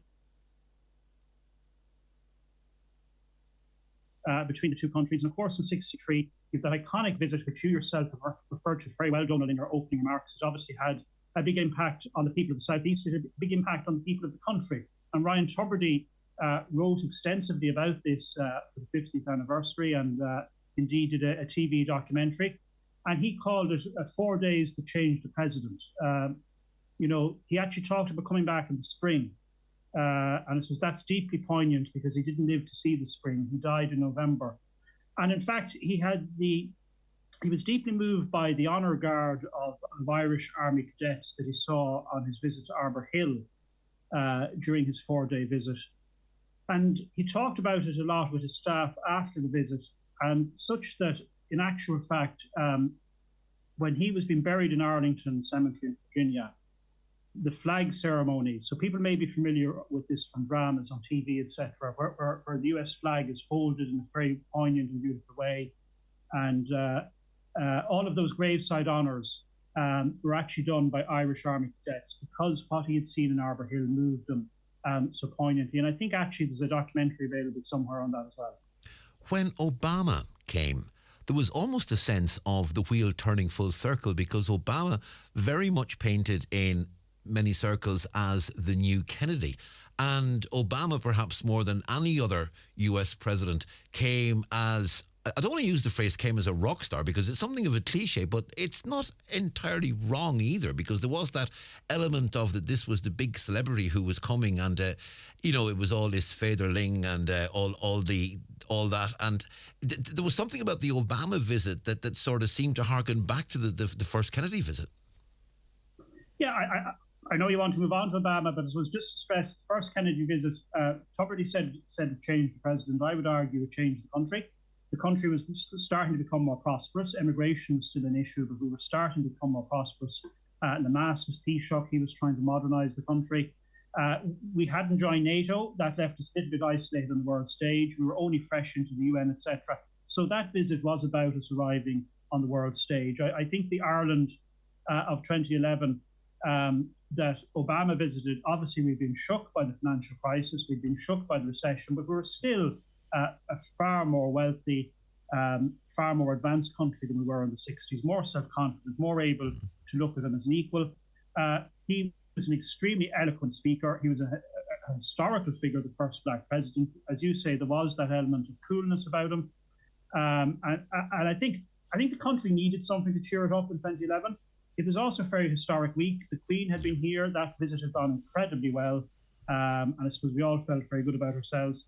And it was also a time of reflection. Dr. Gareth Fitzgerald died. So again, it was time to look. And he, of course, was the great constitutional crusader. He'd done a lot to modernise the country. So I think that week was a very heady week of emotions. And Obama tapped into that very successfully in his speech at College Green. Almost inevitably, the Biden visit, however it's framed, and we haven't got an itinerary yet, we haven't got any details of will there be a major, one suspects there won't be a big, huge public speech in College Green attended by thousands. It'll be, I suspect, a far much more low-key affair.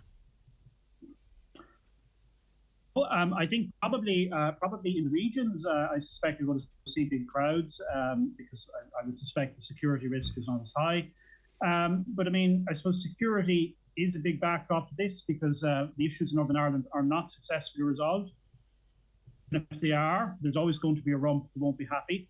And for the first time in a long time, war is being prosecuted on the continent of Europe. And we are a country that is very fortunate to have headquartered in it major American companies with their European and in some cases their global operations headquartered here. So obviously that heightens the security risk, and it will potentially dampen the opportunity for ordinary members of the public to see and hear them. We certainly await with bated breath to see how that pans out over the course of the coming weeks. In the meantime, Sean McKiernan, thanks very much indeed for speaking to us this morning. That's political commentator Sean McKiernan there was joining us on Zoom and speaking to us about US presidential visits. He's been a guest on the programme before. No doubt he will be a guest again. Sean, thank you very much indeed. It's 11 o'clock, which means it is time for the Highland Radio headlines, and we say good morning to Michaela Clark. Thanks, Donal. Good morning. Defective Block campaigner Paddy Divers says frustration is boiling to a different level as homeowners continue to await the implementation of the revised redress scheme. He claims representations being made on behalf of affected homeowners is simply a vote-catching exercise. An Inishowen woman is calling for a public inquiry into maritime safety. It's after Donna Marie Keenan's father and cousin died when their boat was hit by a freak wave off Malin Head on July the 17th, 2018. She says recommendations made at the inquest into their deaths need to be implemented immediately also. Gardaí have confirmed that a Garda National Economic Crime Bureau-led investigation is currently ongoing in Donegal. Inquiries are believed to be centred in the Killybegs area. Gardaí say no further information is available at this time. Funding of €17 million has been announced for Ireland's regional airports. Junior Minister Jack Chambers, who has special responsibility for aviation, has defended the government's allocation in terms of aviation's impact on the environment. He says investment in regional hubs is essential for the country's economic growth as Ireland is an island nation. Over €28 million in commercial rates were collected by Donegal County Council last year. That's below the €43 million worth of commercial rates deemed collectible.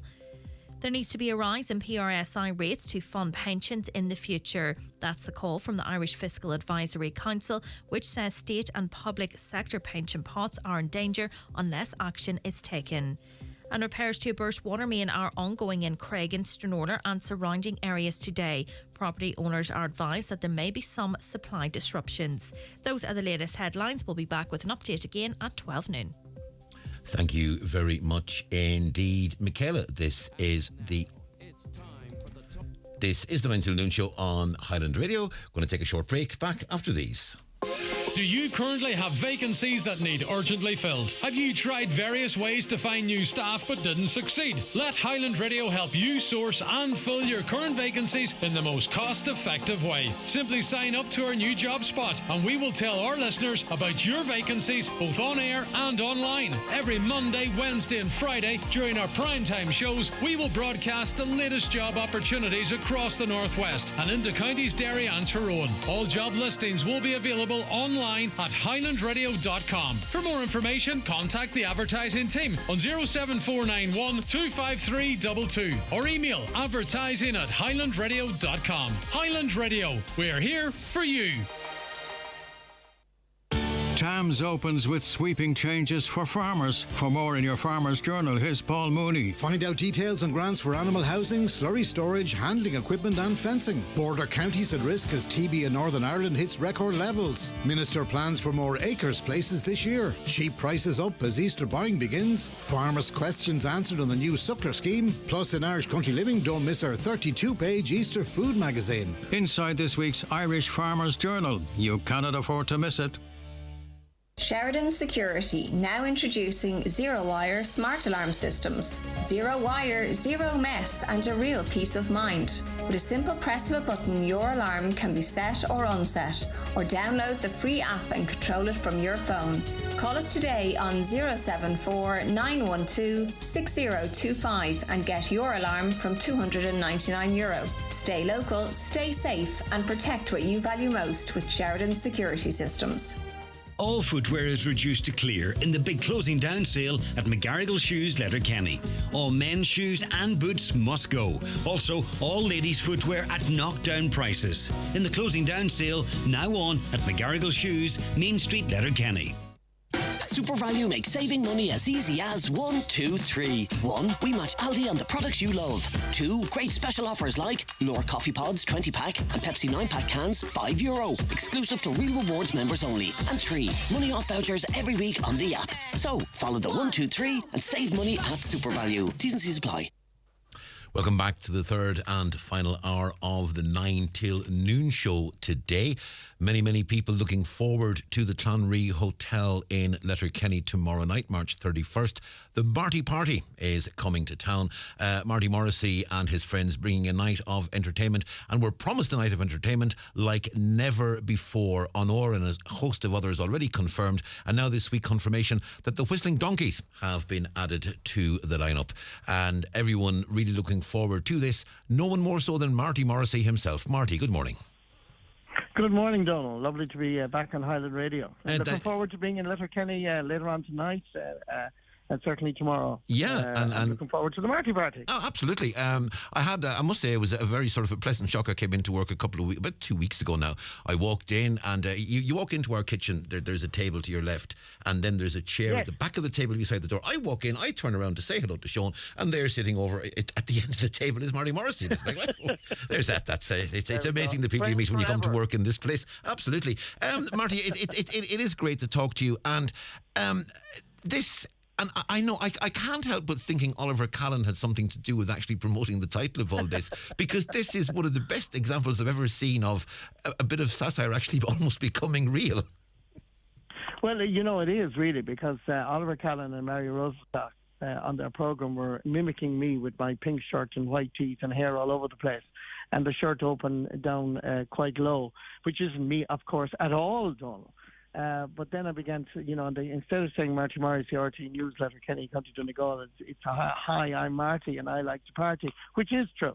And it just became a catchphrase. And I just decided to, I suppose, transform the slagging and enjoying the crack into a show, if I could. And it is an entertainment show that is really, I'm really so proud of the reaction that we're getting, because when we started, I did 2 experiments last year in Drogheda and Wexford, and between the 2 venues we got 1,100 people, which was in June last year. So I thought, okay, there's something in this. So I decided to do a tour of five different venues. The first one was in the INEC in Killarney, the ballroom, not the big one, because I wanted to start small, and we'd 700 there. We'd 600 in the Royal Theatre Castlebar turning up, and then it seemed to the word of mouth kind of was very powerful. We had 1,000 in the University Theatre in UL in Limerick. That was the UCH, and we had another 1,000 in Galway last Saturday night in Leisureland. So our last event is happening in Letterkenny. So now, when I was on with Highland Radio before, I didn't know whether this thing would work or not, because I wasn't too sure what the hell was the Marty Party.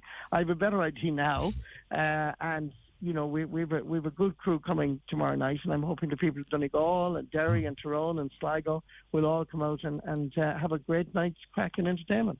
What's lovely is the fact that, as well as bringing some national names, you're also giving exposure to some local acts. Honor in particular, I know, are playing, and they've become an absolute sensation initially online. They're only starting to play a few live shows. In fact, I think this may be the very first time they've played live. I know they've got some sellout shows in the Ballard Theatre and in Engrin and in Letterkenny. I'm not sure, will this be the actual first time they've played live in Donegal? I think it well may be.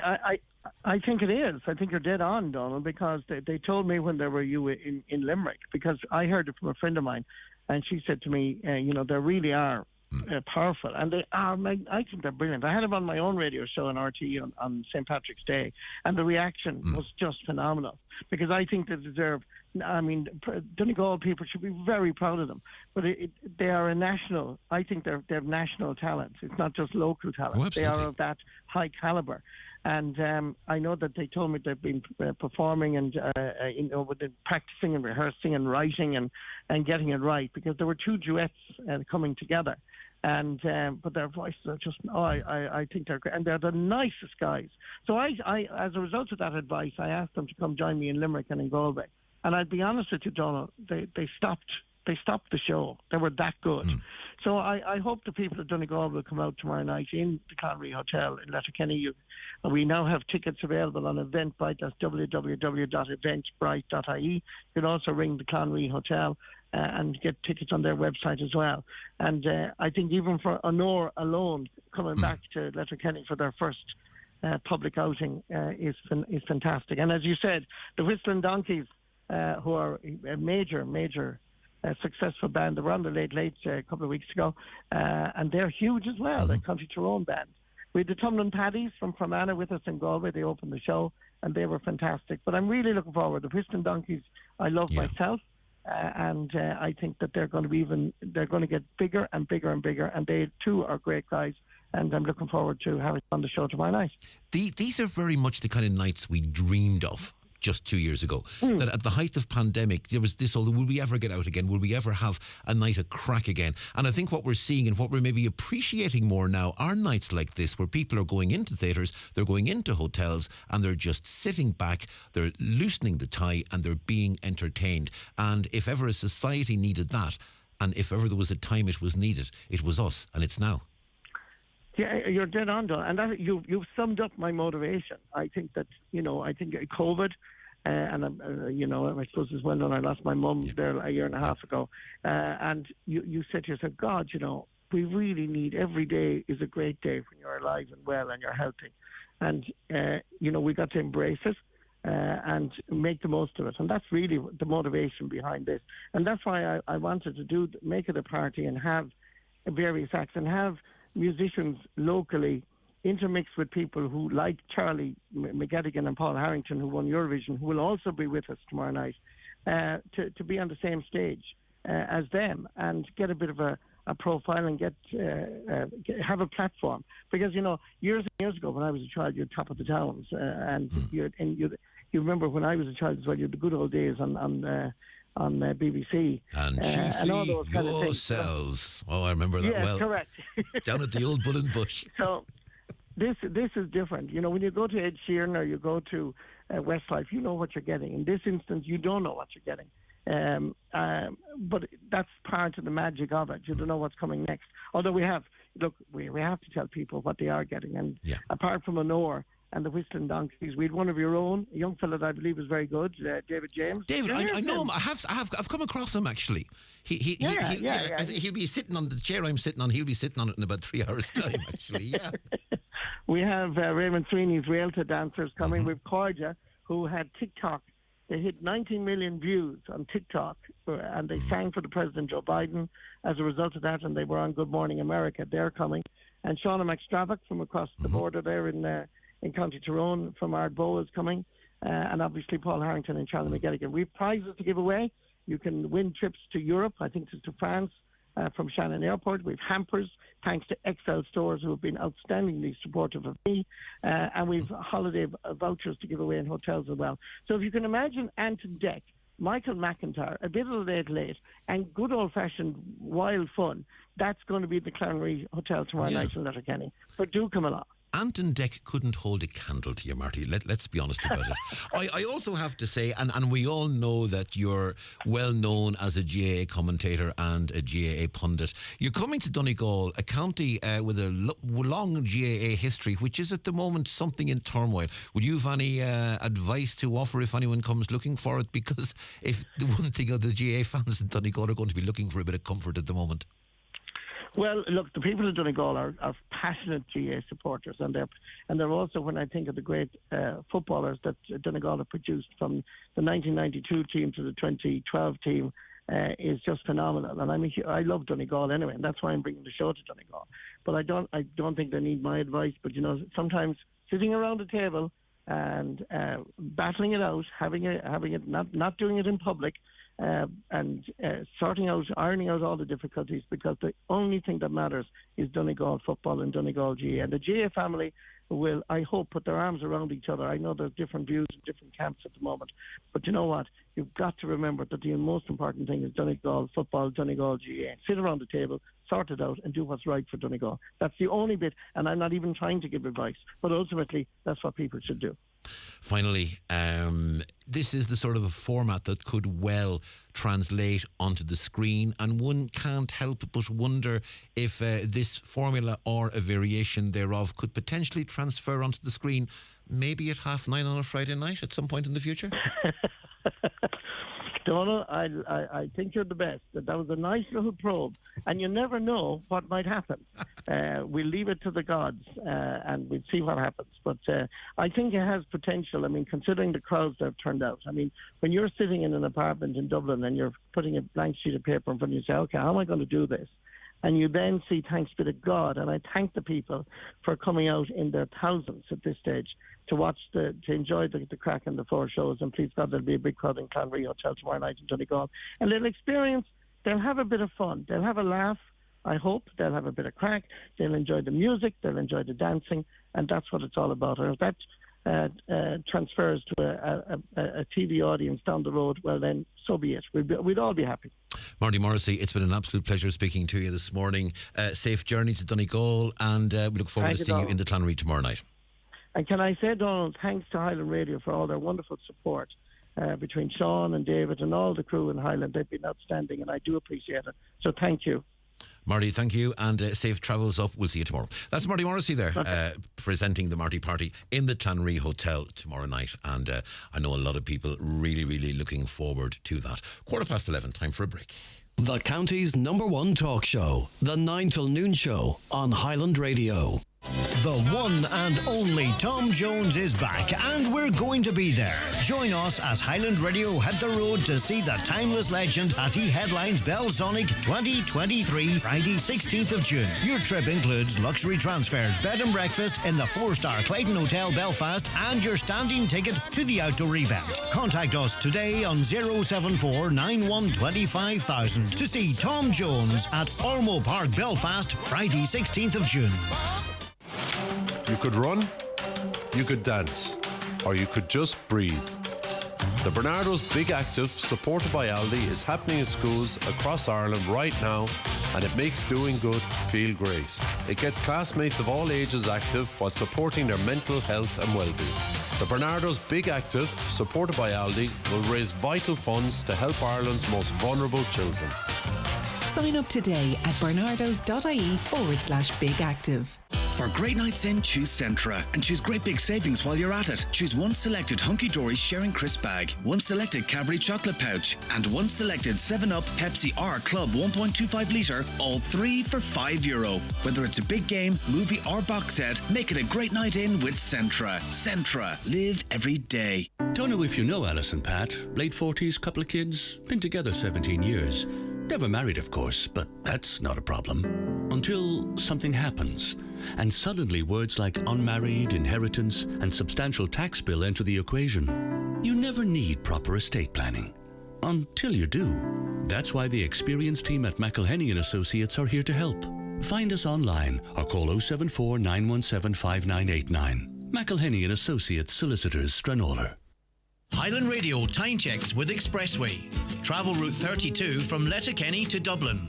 Expressway, bringing you the time at It's approaching 17 minutes past 11, and it's the third hour of the 9 till noon show. Now, you'll have heard on news this week, and indeed seen in your papers today, that the Women of Honour group are seeking a clear, open and transparent process when it comes to a statutory inquiry into allegations of bullying, harassment and sexual assault in the Defence Forces. It follows the publication this week of a damning report which said, at best, women were tolerated in the organisation.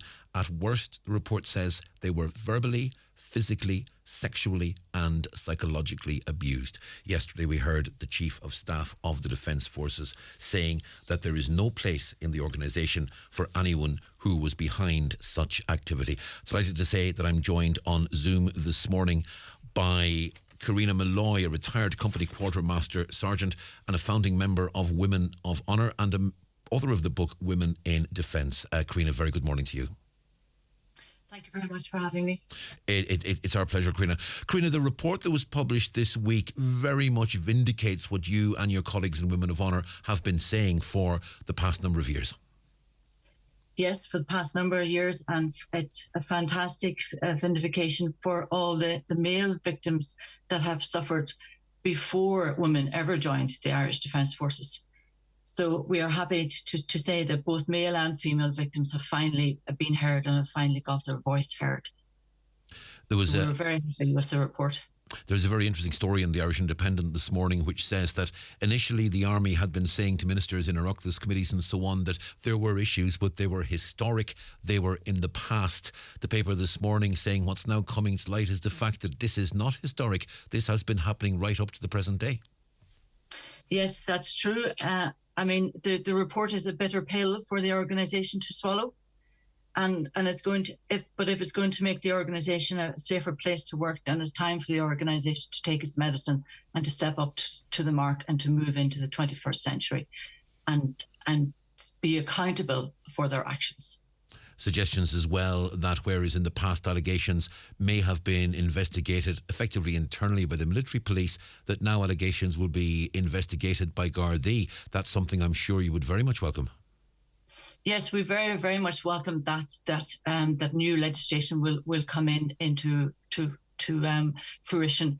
That the Gardaí will now be allowed to investigate sexual criminal activities such as sexual assault and, unfortunately, rape. And that has always been my personal bug, that the guards were not allowed to go in to do that, because, unfortunately, through no fault of their own, the military police are just not fit to do that investigation. They're not trained to do it. The guards are the place to go. And presumably too, military police, either consciously or unconsciously, will almost feel that they have a certain role in preserving the reputation of the Defence Forces. They'll go in there without malice perhaps, but unconsciously with that sort of, we are first and foremost the Army, we are first and foremost the Defence Forces, and our first loyalty is to the Defence Forces. Our first loyalty isn't necessarily to the alleged victim. Yes, that is absolutely true, because in my case, numerous times when I was trying to report something, the attitude was, well, let's not destroy that officer's career, and you are intimidated and threatened not to report it. So yes, I mean, a sergeant in the military police that's been tasked with investigating something, absolutely, he's going to be under the thumb of the chain of command. The recommendation of the report that a statutory inquiry take place to be chaired by a judge and chaired externally is one I know you will welcome, because the last thing you really wanted was another internal inquiry. Yes, absolutely. What we need now is a full public statutory inquiry and victim-led terms of reference, so that it can compel witnesses and provide documents. And the report from that inquiry will be sent to the DPP to see if criminal charges can be brought. How important is it that this happens in public? Oh, very, very important. Absolutely vital to be done in public, because the Defence Forces are very, very good at cover-ups. I'm sure you and many of your colleagues in Women of Honour, and indeed many men as well, will have stories to tell. And we can expect, I'm sure, a lot of those stories to come out during the course of that inquiry. It's an inquiry which is going to be difficult on a personal levels for yourselves to actually stand up in public to tell those stories, but it's maybe also going to be difficult for the wider society, which we have an intellectual knowledge, as it were, that women of honour exist and that there are reasons for women of honour to exist and that there are allegations and that there are incidents that happened and we sort of know they happened. But I think when we hear all those stories and hear them told in the first person by the victims over a protracted period, I think it's only then we as a society will come to recognise exactly how enormous a situation this is and how much, you know, the situation you've been speaking about has been one that needed to be brought into the open. Yes, absolutely. Sure. Look at the State Church. Look at the Magdalen laundries. Look at the baby homes. The Flynn inquiries. I mean, it's all going to be as stark as them. And this country is not very, very good at accountability. But hopefully, once and for all, that this finally is going to reform the toxic and criminal practices and the misogynistic culture in the Irish Defence Forces. That it's still ongoing.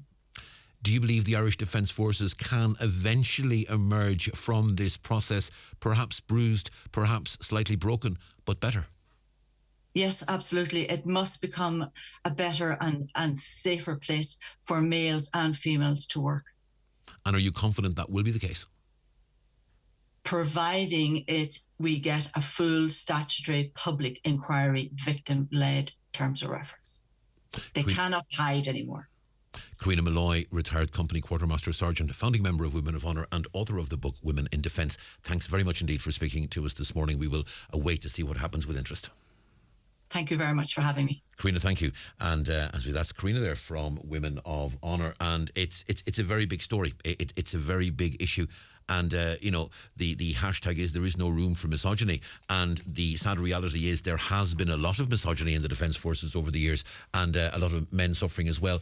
There are stories to come out and they will start to come out over the coming weeks and months. And once we have that statutory inquiry, as we say, perhaps we'll get to the point where the army is bruised and the army is perhaps slightly broken. But it will have to emerge better for it, and we wait to see what happens in terms of that. We just want to alert people, by the way, who have Revolut accounts that there is a scam doing the rounds at the moment. Now, Revolut are at the moment contacting some clients regarding tax details and so on and so forth, but if you get an email from Revolut, be really, really careful. We've seen a screenshot of one. It has on the top, forward Ray contract agreement, and it seems to be sent by you to yourself.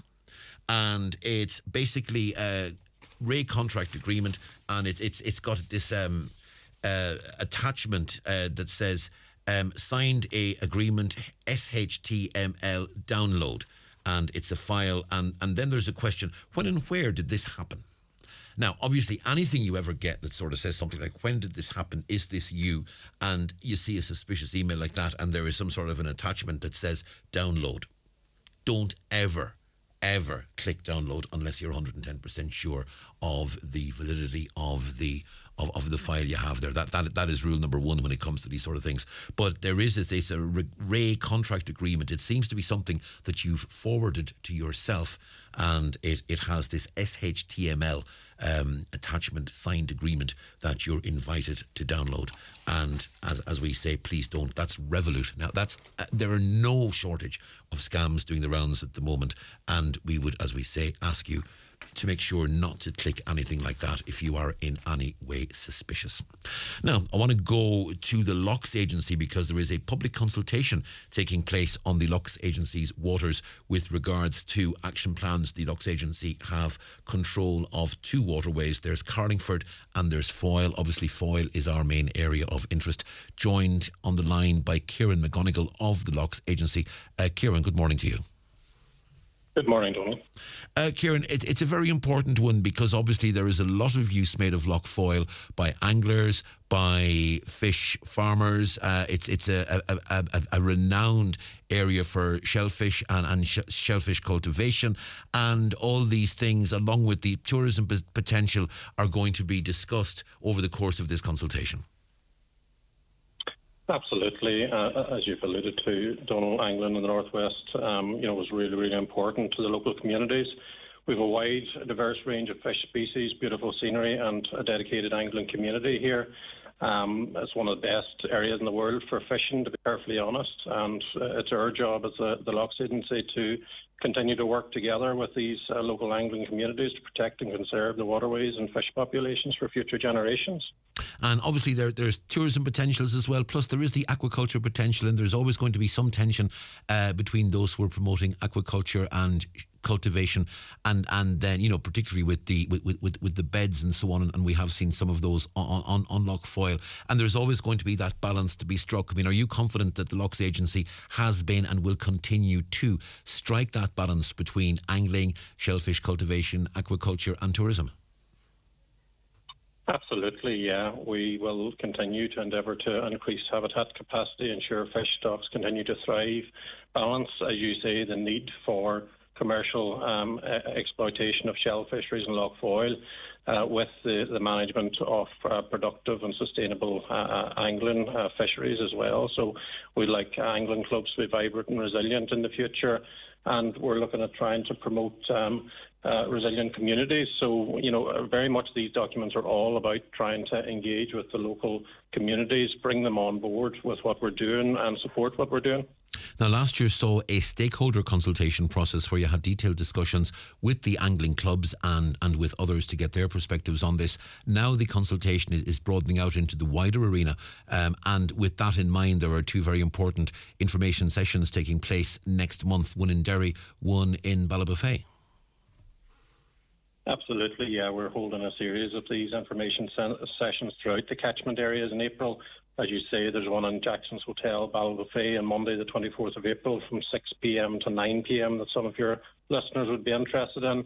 We're also going to hold one at the Lochs Agency's headquarters here in Prehen in Derry on Monday the 17th of April from 6 to 9 p.m. So we would encourage as many people as possible to come along. There will be agency staff there to present the documents on the night and answer any questions on the documents whilst assisting with the feedback process, because ultimately we want as much feedback as possible to improve these documents going forward. There's also a survey on the Lochs Agency's website that people can fill in. Yes, absolutely. There's an online survey tool just to make it a little bit easier for people to get their feedback back to us, okay? And that's lochs-agency.org, the website there. Ultimately, Kieran, this is all moving towards what will be the Fisheries and Angling Improvement Strategy for Foyle and Carlingford 2022 to 2030. So the importance of this really to anyone who has an interest in the Foyle is, look, this is going to govern the policy that will be in place on the Foyle effectively for the next 7-8 years. Absolutely, yes. We have 4 key themes within the strategy: communications and partnership, sound evidence-based, maximising potential and successful delivery of our projects. And it really will be really influential in terms of the delivery of those projects over the next 8 years.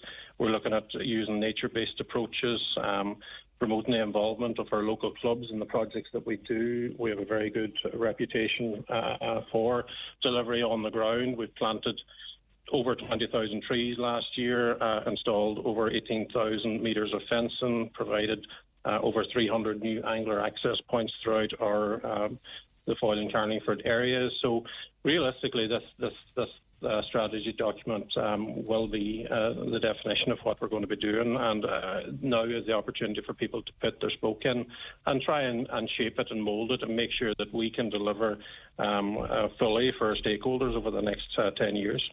Kieran McConnell from the Lochs Agency, thanks indeed for speaking to us this morning. Just to repeat those public meetings, the Lochs Agency HQ in Prehen and Derry on Monday, April 17th, in Jackson's Hotel, Ballybofey on Monday, April 24th. Both those sessions, 6 p.m. to 9 p.m. Agency staff on hand. Plans will be available for inspection, or people can go to lochs-agency.org and look at the surveys and the documents there as well. But for now, Kieran, thanks very much indeed. Thank you. That's Kieran there from the Lochs Agency, and as we say, this is going to govern the policy that oversees what happens on Loch Foyle for the next 7-8 years, up to 2030. So, important that if you have something to say on that, Now, as they say, is the time to say it. A few of your comments before we go to a break. Caller says, so we have to raise taxes because the government squandered our money foolishly over this past couple of years. Another caller says, and we were speaking earlier to Paddy Differ about Fianna Fáil. Caller says, Fianna Fáil standing up for the people, huh? You might as well be talking to the wall. The government or the council don't give a damn. I have someone to access a property for my mum. I've heard nothing from them since. That was the summer of last year. Don't be waiting for people to do things. I want to mention that tomorrow in O'Flaherty's Bar in aid of Crumlin Hospital between 10:30 and 3 o'clock in support of the Run for Ella. There is a coffee morning that's taking place, as we say, O'Flaherty's Bar tomorrow between 10:30 and 3. That's in support of Crumlin's Hospital, and it's the Run for Ella is the overall umbrella event over which that's happening. We were speaking earlier about a cashless society, and a caller says, regarding a cashless society, there was a great thing on Facebook a few weeks ago about the difference in paying a bill with €50 cash versus €50 on a bank card. When €50 cash had changed hands a few times as cash in different businesses, it was still worth €50. But the bank card transaction that was used again a few times as different bank cards had lost so much value with charges. Basically, the banks would be the main winners in a cashless society. And I remember I saw a really interesting piece a couple of years back about shopping local, and it sort of tracked €20, and it said you go into a shop and you pay €20 in your local shop. The shop will then go down the road and give that €20 to the local dance teacher for their child's dance lesson. The dance teacher will then go down and give that €20 to the local shoe shop to buy a pair of runners. The owner of the shoe shop will then use that €20 to go to the local restaurant for a night out, and the local restaurant will use the money for, and the idea being that this €20 kept on circulating within the community and within local businesses, and that's the key to what shopping in local businesses actually means. And caller, I take your point with regards to the cashless society, absolutely, and thank you very much indeed for the call. All semi-detached houses should have a cavity wall between them with sound insulation. Now, that is absolutely true with regards to, we were speaking earlier about those semi-detached houses and that crazy situation we have in Heather Park in Buncrana, where you have two adjoining houses, both believed to be affected by defective blocks. One of them's been knocked down because their owners are on the scheme. The other, because it's rented, is not on the scheme, so it's got to stay standing. So we now have this standing semi-detached house that is going to have to go at some stage.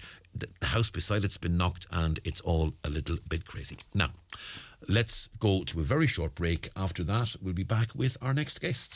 Watch the show live now on YouTube, Facebook and at highlandradio.com.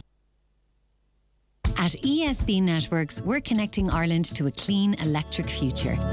And as part of the National Smart Metering Programme, we're now installing smart electricity meters in your area.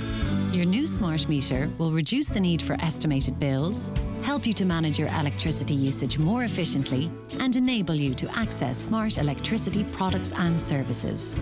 We'll contact you before your meter is installed. Find out more at esbnetworks.ie/smartmeter. Brilliant news! The Whistling Donkeys are joining the Marty Party this Friday night in the Conry Hotel in Letterkenny for a night you won't want to miss. Donegal's finest Donor, Eurovision winners Paul Harrington and Charlie McGettigan, Realtor dancers, TikTok sensation Koija, David James, Shauna McStravick, comedian Bernard O'Shea and many more. Get your tickets now at www.conryhotel.com or call 074 91 Show starts at 8 o'clock. Charge into summer with TUI. Choose from a beach cruise or city break or Mexico flying direct from Dublin. Holiday sorted. TUI, live happy. Super Value makes saving money as easy as 1, 2, 3. 1. We match Aldi on the products you love. 2. Great special offers like Super Value Fresh Irish Housekeeper's Cut, save 33%. Graham Norton Sauvignon Blanc, €10. And 3. Money off vouchers every week on the app. So, follow the 1, 2, 3 and save money at Super Value. Enjoy alcohol responsibly. The groom goes free. The groom goes free. Yes, you heard it. The Groom's Room. Evolve Clothing, Letterkenny Retail Park. The groom goes free. Call in today. Terms and conditions apply. The Rafo Pipe Band Tractor Run will take place this Saturday, 1st of April from Rafo Mart at 12 noon. Registration is from 10 a.m, €20 per vehicle. Open to all types of tractors, cars and lorries. For inquiries, telephone 086 66 800 41. It's just gone 11:30. It's 23 minutes to 12 to be precise. But this time next week, you could be celebrating, because this time next week someone would have just won a €10,000 travel voucher on Highland Radio, with an additional €5,000 spending money in association with Atlantic Travel. The lucky winner can choose anywhere in the world to travel to. It's utterly your choice. Your €10,000 can be used wherever and whenever you want. You can use it once for a massive round the world trip, or you can break it up and use it for several visits to your favourite destinations. The choice is in your hands. All you have to do to win is buy a ticket at highlandradio.com, click on Win a Holiday, answer a simple question, and then choose either one ticket for €10, 6 tickets for €50, or 10 tickets for €80. The closing date for entries is 11 o'clock on this day week, Thursday 6th of April. The draw will be live on the 9 till noon show with Greg at 11:30 on next Thursday. So as I say, around about this time next week, you could be celebrating. Highland Radio, making dreams a reality, and hopefully we can make your dream a reality. But as the old saying goes, you got to meet us halfway and get a ticket. Now, I want to move on to a very important conference taking place next month. Ireland's largest environmental research conference is coming to ATU Donegal. It's taking place from the 3rd to the 5th of April. The co-organiser of it is the lecturer in analytical science and instrumentation at ATU in Donegal. That is Dr. Dennis McCrudden, and Dr. McCrudden joins us on Zoom. Dennis, good morning. Good morning, Donal. How are you? Very well indeed, thank you. Tell us something of this conference, because certainly on paper, the briefing notes I have, Dennis, this looks like a very important conference indeed. Yes, we're delighted with the response we've got for the conference. Now, just before we go, I just want to thank Highland Radio for giving us the opportunity to come in the air, because on behalf of the Environ 2023 organising committee, it's great to get this little bit of airtime. So it's the longest running and the largest environmental conference on the island of Ireland. It's increased in popularity due to the environmental issues that's with us all now. It's run in conjunction with the Environmental Science Association of Ireland. They're a voluntary group, so they give us great help in the organisation of the conference itself. They're a non-profit organisation, so all we hope to do is break even with this conference. This is the 33rd event. The theme of the event is evidence and plans towards a sustainable future. And I think I think what we really mean by that is people have accepted now that climate change is happening. Now is the time where plans have to be put in place, and they have to be in place fairly quickly to try to stem the tide of this global warming issue that's going to affect everybody in the future. There's going to be a particular emphasis on agriculture, particularly in the panel debate. There is indeed, Donal. So this is the first time we've held it in Donegal, and we have a full programme as well, Donal. And as part of that, we're having a public debate, a public panel debate. So that's really where we want to get our message out there. We have quite a good panel of speakers on that. We have Colin Margie, MEP in the Midlands there, who was involved in the CAP reforms in Brussels. We have Douglas McMillan from Restoration Ireland. We have Paul O'Brien from the IFA. We have James Moran, ATU Galway, who is involved with different environmental farming practices. And we have Edna Curley, Dr. Edna Curley, who is the principal in Mount Bellew Agricultural College, who will chair the event. She's a very hands-on person, and she knows exactly what's happening on the ground. So I suppose really the topic of debate is the implications and solutions of future climate change actions on agriculture.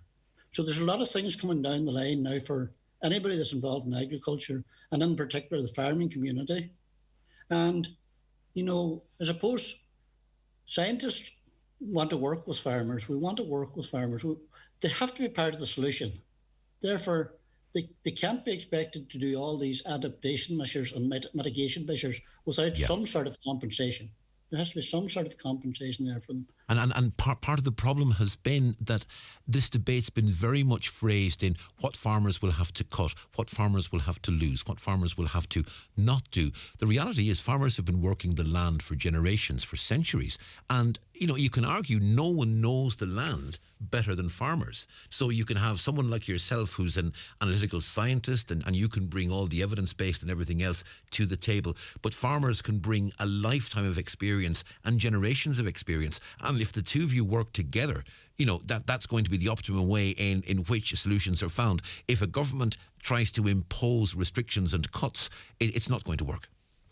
That is definitely correct, and that's the way we would look at it. That's the way I think I think sometimes there's a view out there that people in science and farmers are at odds with each other. But I think it might be a little bit of politics being played in some ways there. I think scientists or environmentalists don't care how they just want the measures that's required to be put in place. And some of these measures, there's no doubt about it, it'll involve, especially for maybe dairy farmers, large cuts in their herds, which they have become very efficient, and to cut their herds now is going to really dig into their profits. So there has to be something put in line there that they can actually, and this is one of the reasons why we want as many people as possible from agriculture to try to come to the debate. It's hard to debate hearing firsthand the stories from maybe agricultural consultants, agricultural advisors, even environmentalists, but most importantly, the people that work the land, the farmers themselves. Another central element of the events is going to be a visit to Glenveigh National Park, and I suppose for something looking at the land and looking at biodiversity and linked issues, where better than Glenveigh National Park to get a real sense of the land and get a real sense of things like biodiversity? Yes, and this trip to Glenveigh has been really popular with the delegates. We're amazed at how many people. We're overbooked. We've had it actually turn, unfortunately, some people down on going to the trip to Glenveigh. We're just at capacity of what they can cater for. They really were excellent. The people out in Glenveigh were excellent with us. They're excellent organisers. They put in place 4 different conservation projects leaders who's going to talk to them on the environmental plans that they have for Glenveigh, and that's going to be really of great interest to the people that's going to go out there. The scientists are going to go out there. They're going to hear on the ground exactly what's happening at Glenveigh. And there's lots of good things happening in Glenveigh from the environmental perspective.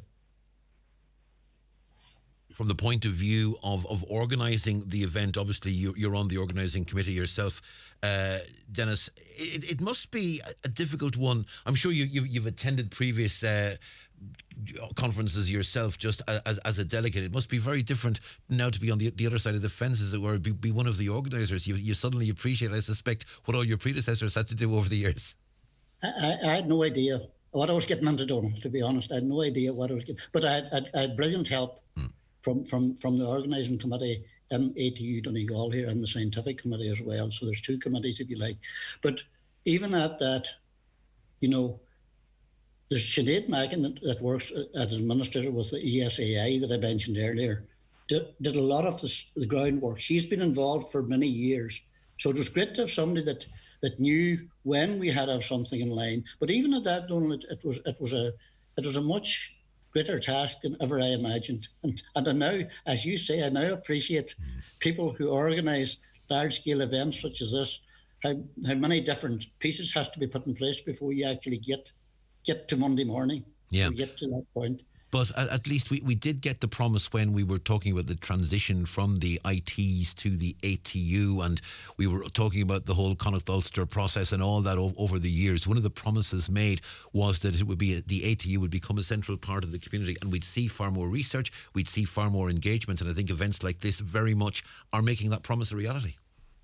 Yes, exactly, Donal, and we now can work with researchers in ATU Galway and ATU Sligo, so we have a much broader base, and one of the big things about that is shared equipment. So you don't have to rely. Maybe we may have a piece of equipment, but Sligo or Galway may have a piece of equipment. We now have access to that as well. We have access to, as well as that, we have access to experts. You may be working on something that you may require an expert in some particular field in Galway or Mayo, and now that's also available to us now, Donal. So I think there's a lot of pluses to be involved in a bigger. I know the campuses are a little scattered, some people say, but with technology now and what not, it's not a major problem really. Yeah. Dr. Dennis McCrudden, thanks indeed for speaking to us this morning. We wish you all the best with the conference. Gets underway, as you say, on Monday, and that visit to Glenveigh, sadly for those who may be thinking about it, oversubscribed at this point, but that panel debate, particularly on the implications and solutions of future climate change actions on agriculture, it's an important one. You're hoping for a good attendance at that, and not just academics. You want farmers to be there as well. Exactly. Thank you very much, Donal. Dennis, it's been our pleasure. Thank you very much indeed. That's Dennis there, and that event taking place from Monday to Wednesday of next week. It's the 9 till noon show on Highland Radio. Time for a break.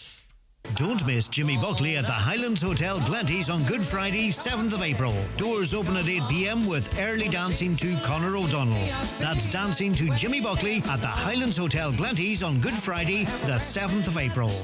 Ready for a change or upgrade? Think Seat. With our wide range of award-winning Seat SUV, including the bold crossover Arona, the family favourite Ateca, or the spacious 7-seater Tarraco. All vehicles come with great offers on finance and PCP options. Book a test drive today by calling DMG Motors on 074 9721 396 or visit dmgmotors.ie. Choose your new 231 Seat with confidence with a visit to DMG Motors, Clara Road, Donegal Town.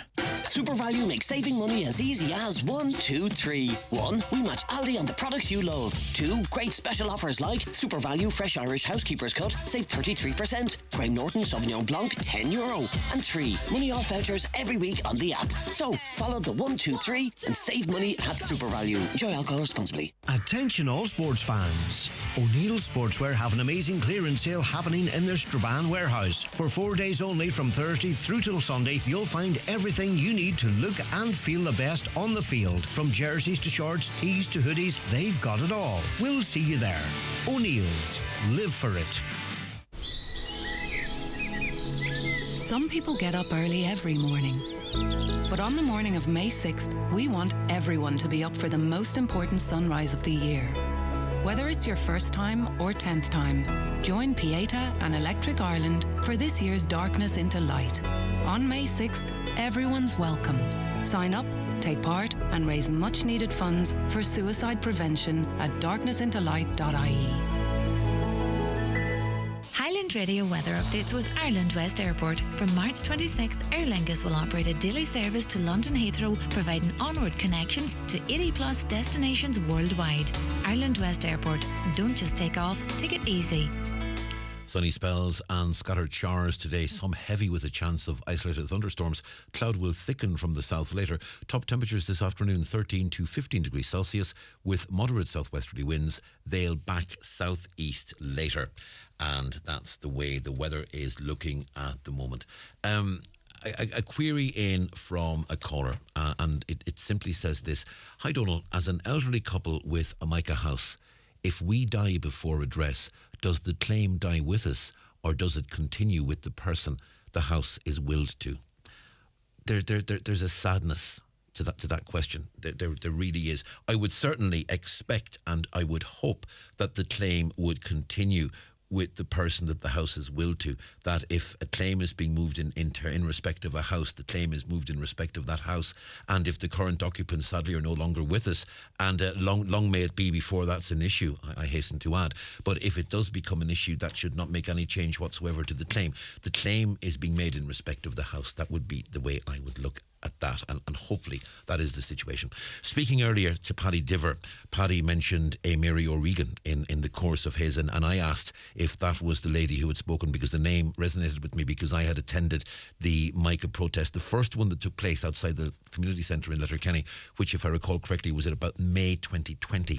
It was during the first sort of COVID wave, and it took place at the community centre. And I remember a lady who was an older lady who spoke very much, on behalf of older people, and she spoke with passion and she spoke with fire. And Mary now joins us on the line. Mary, good morning. Good morning, Donal. Mary, as I did say to Paddy that you spoke with passion and with fire on that day, and Paddy did say to us that sadly your health is not what it was back then, and sadly as a result of what you're going through, maybe some of that passion and some of that fire is temporarily gone. It's coming back. Good. I'm delighted to hear it. Yes, I was aware. I was made aware that OAPs were not really being catered for in the micro redress. Like the 90-10 was taken on, accepted by them. But a lot of people on that committee would have had at least one salary going into their house, some of them two. And there was a few OAPs on it, and they obviously had good state pensions or good private pensions. Now, I got on it because I'm an OAP. I live on a state pension, and there were not a lot of people like me. And I felt that I had a voice, and I was going to do it, and that's the people I did it for. Now, I had, I can't believe it, like I had TV3 here, and my daughter standing behind the camera with a cue card. It was hilarious. I had RTE, I had BBC Scotland. They did a documentary. And Paddy would ring up Mary, would you do a podcast with me? Yeah, Paddy. Then Michael Doherty, one night, 10 to 9, Mary, I have a big favour to ask you. Oh, go on, Michael, ask. Could I bring the bishops to your house tomorrow?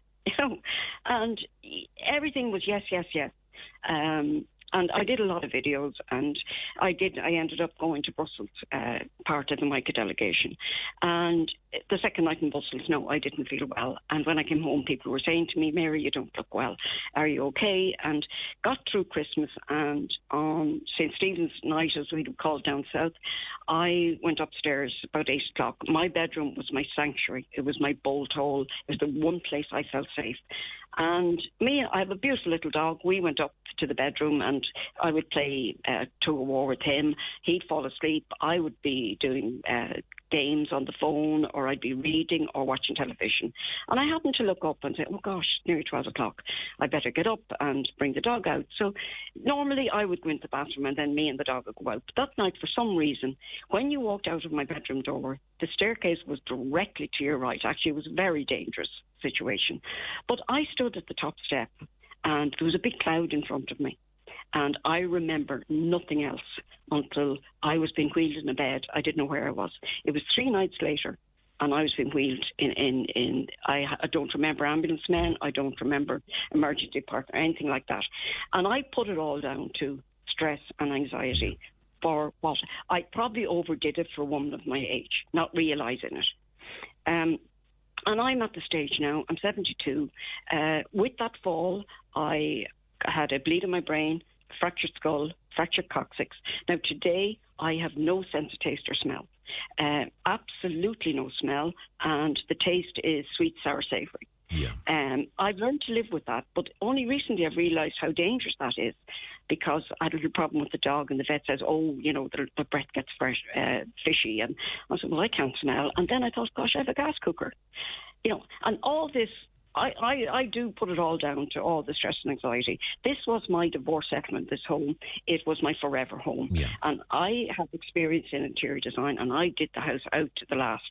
I spent my last penny on it. I had a sister who said to me, Mary, are you out of your mind? I said, what are you talking about? A new house, all I have to do is maintain it. And then in 2016, I was diagnosed with cancer. And the same year, as the way I put it, my house was diagnosed with MICA. Yeah. Now, like, I'm 72. This whole thing is no fault of mine, no fault at all, or my family's, or that. It's the government, the council, and those bogus block suppliers. Now, I won't use the name because I know that's not right for you, but I've no problem using the name. Yeah. I would have no problem being taken for defamation, because I'll be a guest of the state. I'll go to prison for a couple of months. Yeah. Sure, I mean, like at 72, what's it to me? Be a new experience. But the whole thing is now, I got word this week, I have no choice, but the house has to be demolished. Has to be. I have nowhere to go. And I mean nowhere. Yeah. My daughter is a full house. And anyway, it's not, this is the council's problem. It's the government's problem. It's a block player. They should be housing me. It's a basic human right to be housed. Yeah. Now, I have nowhere to go. I have actually driven around the council estates, and I have seen vacant houses. And I am going to apply for one of those for while my house is being demolished and rebuilt. And as far as you're concerned, to be given €15,000 is not good enough. You want to be given a home. Where am I going to even get a house? Yeah. A friend of mine looked on Daft the other day and she said, Mary, you're looking at $1,200 a month. I mean, as I say, I'm a blow-in. So I don't know a lot of people here. Do you know what I mean? I remember the first meeting I went to and I felt so out of it. I said, what am I doing? I know nobody. What am I going to do? And I actually asked at that meeting, they were going to lobby the banks. And then I said, now I'm going to send like little toff now. And I just said, well, what if you own the house? And do you know what the answer I got was? This scheme won't suit everyone. Now, I was on to Greg before, and the same morning, Deputy McHugh was on after me. And Greg said to him, what's that 70-year-old woman going to do that came up here to be near her family? The same answer. This scheme won't suit everyone. So, their fault. And as I say, we're a county. We're the only county in Ireland that doesn't have a national rail link. We don't have an electric grid to maintain. We don't have motorways. And we don't have an underground pipeline, gas pipeline. What we're doing, we're subsidising the rest of the country. So it's time for them to look after us. It's payback time. We need a rebate. Now, at this stage, I'd say that the cost of all this is going to be over $3 million because the costs are rising by the day. And the like of me... $3 billion, I think, more so than $3 million. At least. Well, it could be a lot more than 3 million, but say for Donegal. Even. Oh, yeah. Oh, it'll be a lot more than 3 million. Yeah, probably. And it's not, but the thing is, it's not going to be all in 1 year. I mean, in my estate now, there's 6 to 8 of us are bad, and some of them are very, marginally showing effects of it. It depends on the aspect of the house. Now, I have a gable end. Mary, I do apologise, Mary. I am really sorry about this. Time has caught up on us. I do have to end the show.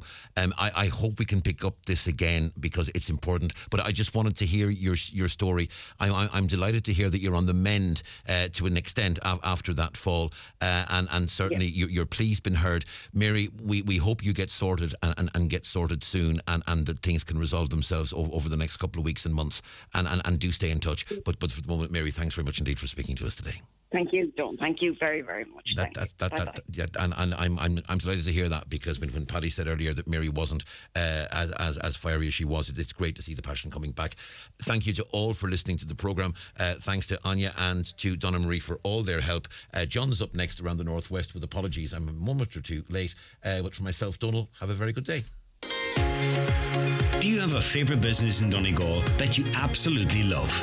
If they're your go-to for exceptional service, it's time